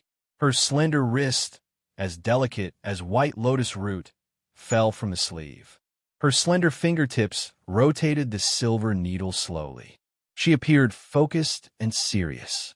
One of her hair strands slid over her cheek. The interplay of white and black created a beautiful scenery. Even without makeup, her beauty was breathtaking. Jiro looked down at her own cheongsam and felt a nameless inferiority complex. Jiro had a typical face for a woman from the water towns in the south of the Yangtze River, making her a perfect match for a cheongsam. She never envisioned someone else would look better in a cheongsam than her. It felt as if something that originally belonged to her had been stolen. If a girl like Anai Yang were to get a chance to shine, she would soar high in the sky. Therefore, she could not allow Anai Yang to turn her fortunes around today. Jiro clenched her fingers. "Mr. Abner, Jiro was just about to say something, but was interrupted by Mr. Abner. Miss G, you're tired. You should go rest. Is Mr. Abner intending to shield Yang? Jiro squinted her eyes. Although she was unhappy, she had no choice but to leave. Yang's treatment continued. The more Jiro thought about it, the more uncomfortable she got. She couldn't let Yang get away with such a crime. She walked out of the manor, arrived at the public phone booth, and dialed a number. Hello, is this the police station? A quack doctor has taken a life at Wanqing Manor.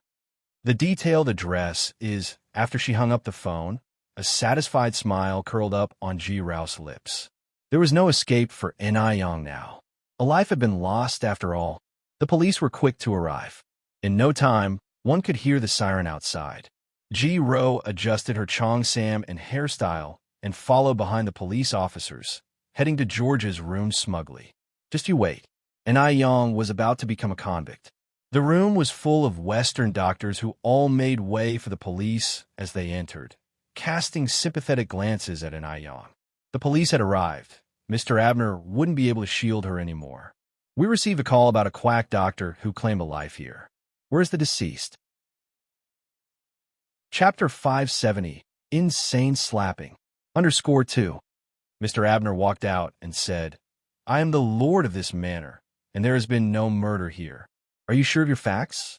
Since his mother had already told him beforehand, he would not go back on his word. In any case, this was his mother's own choice. Upon seeing the police coming in, both Wang Yili and Wang Yizhong were slightly panicked. Although Yang had said that Georgia was only in a state of fake death, Georgia still hadn't breathed and hadn't responded at all. They wouldn't really take Yang away, would they? Once associated with a homicide, then Yang's life would be ruined. Right then, Wang Yili somewhat regretted introducing Yang to Wang Yizhong. He was the one who had ruined Yang.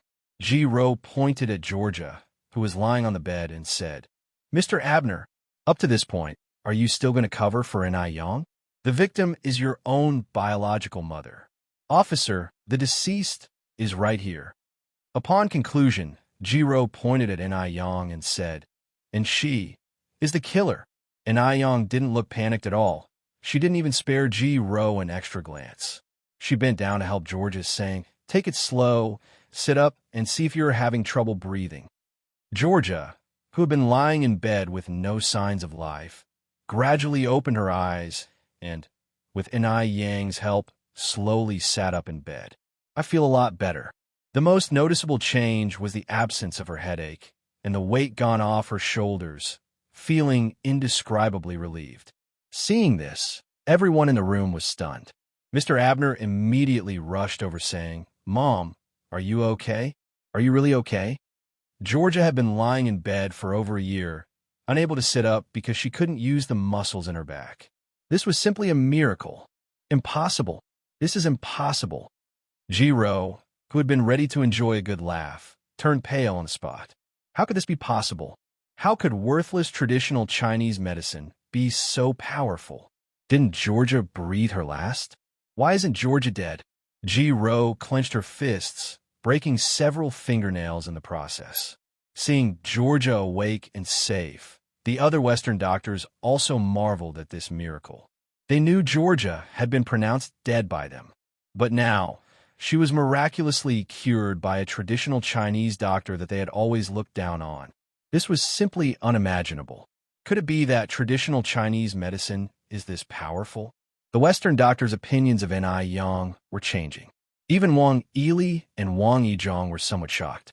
Neither of them had expected Georgia to wake up abruptly. The police saw that it was all a misunderstanding, said a few words, and then turned to leave. Please wait a moment. Officer, said Yang lightly. Young comrade, do you have any other matters? Yang continued.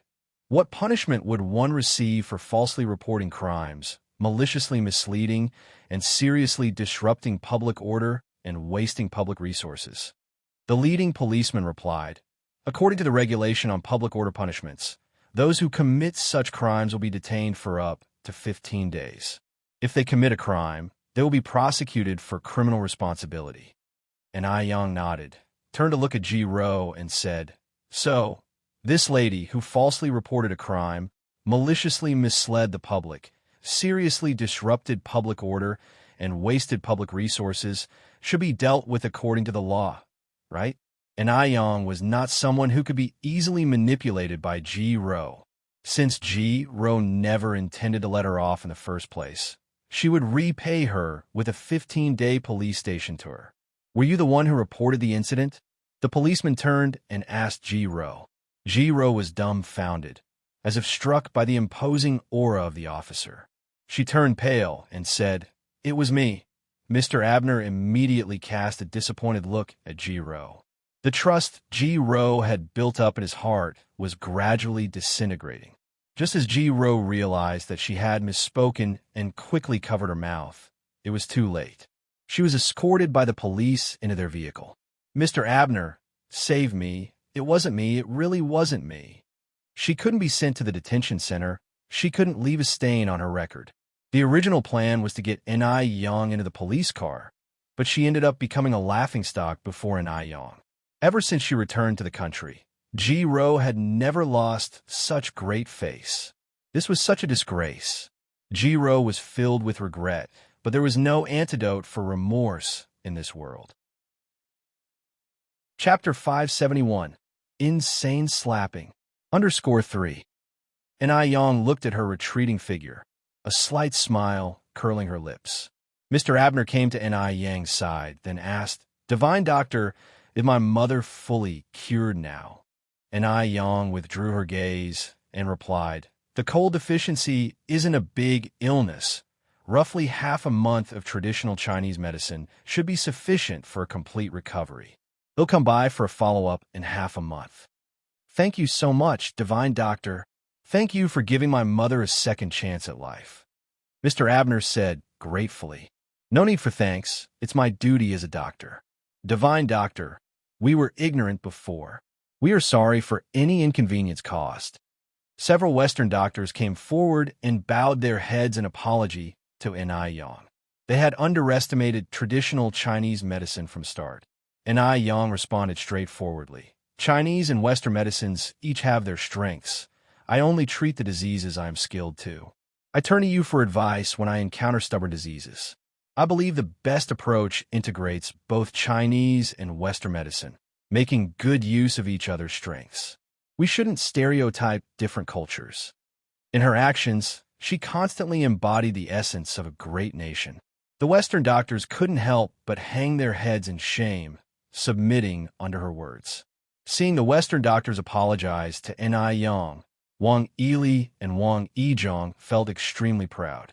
In an era dominated by Western medicine, finally, someone has turned the table for them. It's not easy to make these Western doctors bow their heads. And Aiyong's argument was valid. Chinese medicine has its advantages, and so does Western medicine. Neither is overlapping the other. If these two could be utilized in conjunction, it would surely benefit humanity even more. Mr. Abner's eyes filled with admiration. Although this young girl didn't seem aged, her understanding far surpassed her years. She emanated a kind of beauty refined by time itself. The Western doctors then asked, "Can we ask you a few questions?" "Of course." Aiyong nodded, delicately answering the questions posed by them. Wang Yili and Wang Yizhong unconsciously joined in, discussing medical knowledge, and they ended up sitting down together to discuss the details in the medical office of the manor. Georgia held Mr. Abner's hand and said, "You must properly thank the Divine Doctor." Mr. Abner nodded, "Don't worry, I will." At noon, Mr. Abner grandly entertained them. Aiyong made an agreement with him to come for a follow-up visit after 15 days. After the meal, Aiyong followed Wang Yizhong's car to the city center. "Second grandfather Wang, you can drop me off here." Wang Yizhong was surprised. "Yang, aren't you going home?" Aiyong smiled lightly. "I have some stuff to do. I won't be going home just yet. You and grandfather Wang can go first." "All right then, Yang, take care, we'll go first." Wang Yizhong said, Aiyong waved goodbye to them. "Goodbye, grandfathers." "Goodbye." Aiyong arrived at the Xinhua bookstore, bought a few basic English textbooks, and picked up some English tapes along with a tape recorder. At that time, the tape recorder was portable but bulky and extremely expensive. A tape recorder would cost 38 yuan, which was nearly a month's wage for some people. Most families couldn't afford it. After leaving Xinhua bookstore, Ai Yang went to the vegetable market to buy some vegetables. She was a regular customer of the vegetable stall owner. This time she bought over 500 kilograms of vegetables, and the stall owner would directly deliver them to her doorstep. After all, 500 kilograms of vegetables cost 25 yuan. Usually, even half a month's sale wouldn't total up to that. Following this, Ai Yang also bought some beef and mutton before heading home. When she arrived home, the vegetables had already been delivered by the stall owner. Ai, Suihua, and a few other village women were washing the vegetables. The vegetables were to make pickles, and Suihua alone couldn't finish washing over 500 kilograms of it. So each time they bought vegetables for pickling, temporary laborers were hired from the village to help. Temporary labor cost 2 yuan a day, and everyone was very eager to work. After washing the vegetables, Ai Yang handed the tape recorder and English books she bought to Ai Suihua. "Mom, these are for you." "What's this?" Ai Suihua was a bit curious. "These are English textbooks and a tape recorder to help you learn English," Ai Yang responded. Ai Suihua was amazed. "So this is a tape recorder. How do you use it?" "He'll show you." Ai Yang plugged in the recorder, inserted a tape, and soon a standard American English accent flowed from the recorder. Chapter 572. Insane Slapping. _4. You speak so well. Ai Suihua flipped open her English book to the first unit, starting to learn alongside. As Ai Suihua had spent some time in M country, her pronunciation was quite accurate, and the English book that Ai Yin bought contained Chinese explanations, which made learning easier for Ai Suihua. With a smile, Ai Yin said, "Mom, your English is great. You don't need to worry about the household chores anymore. Just focus on learning English." Learning another language was not a bad thing for Ai Suihua. Ai Suihua said, "There's not much to do around the house. I can learn and work at the same time. Studying won't delay anything." When Ai Suihua was learning English, little Ai Yin was also mimicking behind her, making babbling sounds. Quite expressive indeed. Time flew quickly, and soon it was the beginning of the month. Today was the day when Li Ronghua was invited to her boyfriend's house. Her boyfriend's name was Zhou Wenhua. True to his name, he was a man of education. Although he had to retake university several times before finally getting in, at least he managed to graduate from a second-tier school. In this era, second-tier university graduates were rare, and they were guaranteed a stable job after graduation. Perhaps it was not exaggerating to consider him the golden phoenix in her family. Zhou Wenhua was always the pride of Li Ronghua, though she didn't even graduate from junior high school, but her boyfriend was really something. Last week, Zhou Wenhua went to Guangguan for a trip. He was arriving today, so Li Ronghua purposely rode ahead to the train station, ready to pick him up. Li Ronghua had waited at the exit for a long time, but didn't see Zhou Wenhua. Suddenly, something caught her eye. If the man in the denim jacket and jeans wasn't her boyfriend, who else could it be? "Wenhua, over here, over here." Li Ronghua waved her hands frantically, yelling excitedly. Perhaps it was Li Ronghua's overpowering shouts, or perhaps it was her overtly enthusiastic gestures that caused the girl walking beside Zhou Wenhua to subtly let go of Zhou's wrist and distance herself from him. The previously vibrant smile on Zhou Wenhua's face stiffened instantly. "Why are you here?" Zhou Wenhua asked as he approached Li Ronghua. Li Ronghua replied with a grin. "I came specifically to pick you up. How is it? Are you surprised and touched?" Zhou Wenhua frustratingly rubbed his temples. "Li Ronghua, you're over 20. You're not a child anymore. Can you please stop acting so immature? Aren't you annoyed with yourself?" In Zhou Wenhua's eyes, Li Ronghua was nothing but a nuisance. Not only was her education lacking, but her fiery temper was unbearable. She could quarrel for lengthy periods over 1 or 2 cents, arguing until she was red in the face. She was even more uncivilized than the uncouth. That wasn't even the worst part. What truly disappointed Zhou Wenhua was that, after a hard struggle, He finally managed to secure a factory job for Li Ronghua through a friend. But instead of taking it, Li Ronghua decided to work for an individual proprietor. Telling others about it was almost shameful. How could he have fallen for someone like this? Sorry, Wenhua, I didn't mean to cause you trouble. I just wanted to surprise you. It wasn't on purpose. In front of Zhou Wenhua, Li Ronghua held back her spirited nature, becoming as timid and awkward as a child. Because she truly loved Zhou Wenhua. Deeply loved him. A love that seemed beyond cure. Zhou Wenhua frowned in disgust. Never mind, just don't try to be smart next time. At his words, Li Ronghua immediately broke into a joyous smile. Okay, I promise. By the way, Wenhua, is that comrade a classmate of yours? Was she scared off by me just now? When Li Ronghua first spotted Zhou Wenhua, she was so excited that she didn't notice the two of them holding hands. Zhou Wenhua replied, "Her name is Su Ziqin, a university classmate of mine." As he said this, Zhou Wenhua waved towards Su Ziqin over here. Su Ziqin was a city girl with an extraordinary aura. Her hair was tied in 2 long braids. She wore a floral dress, and black high heels were on her feet. Ziqin, this is Li Ronghua, Zhou Wenhua introduced. Su Ziqin smiled at Li Ronghua, reaching out her hand. Hello, comrade Li Ronghua. I've heard about you from Wenhua. Today, I finally meet you.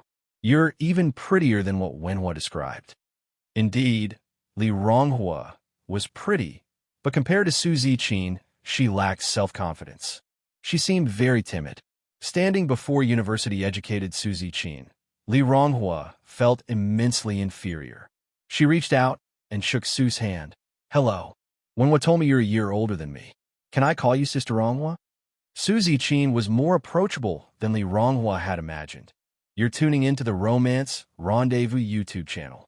We're so grateful for your support, and don't forget to subscribe to join us on this incredible journey through captivating stories. Your generosity through donations truly makes a world of difference, as it's the primary source of revenue that allows me to expand and enhance this channel for you. Thank you from the bottom of my heart for being a part of this adventure.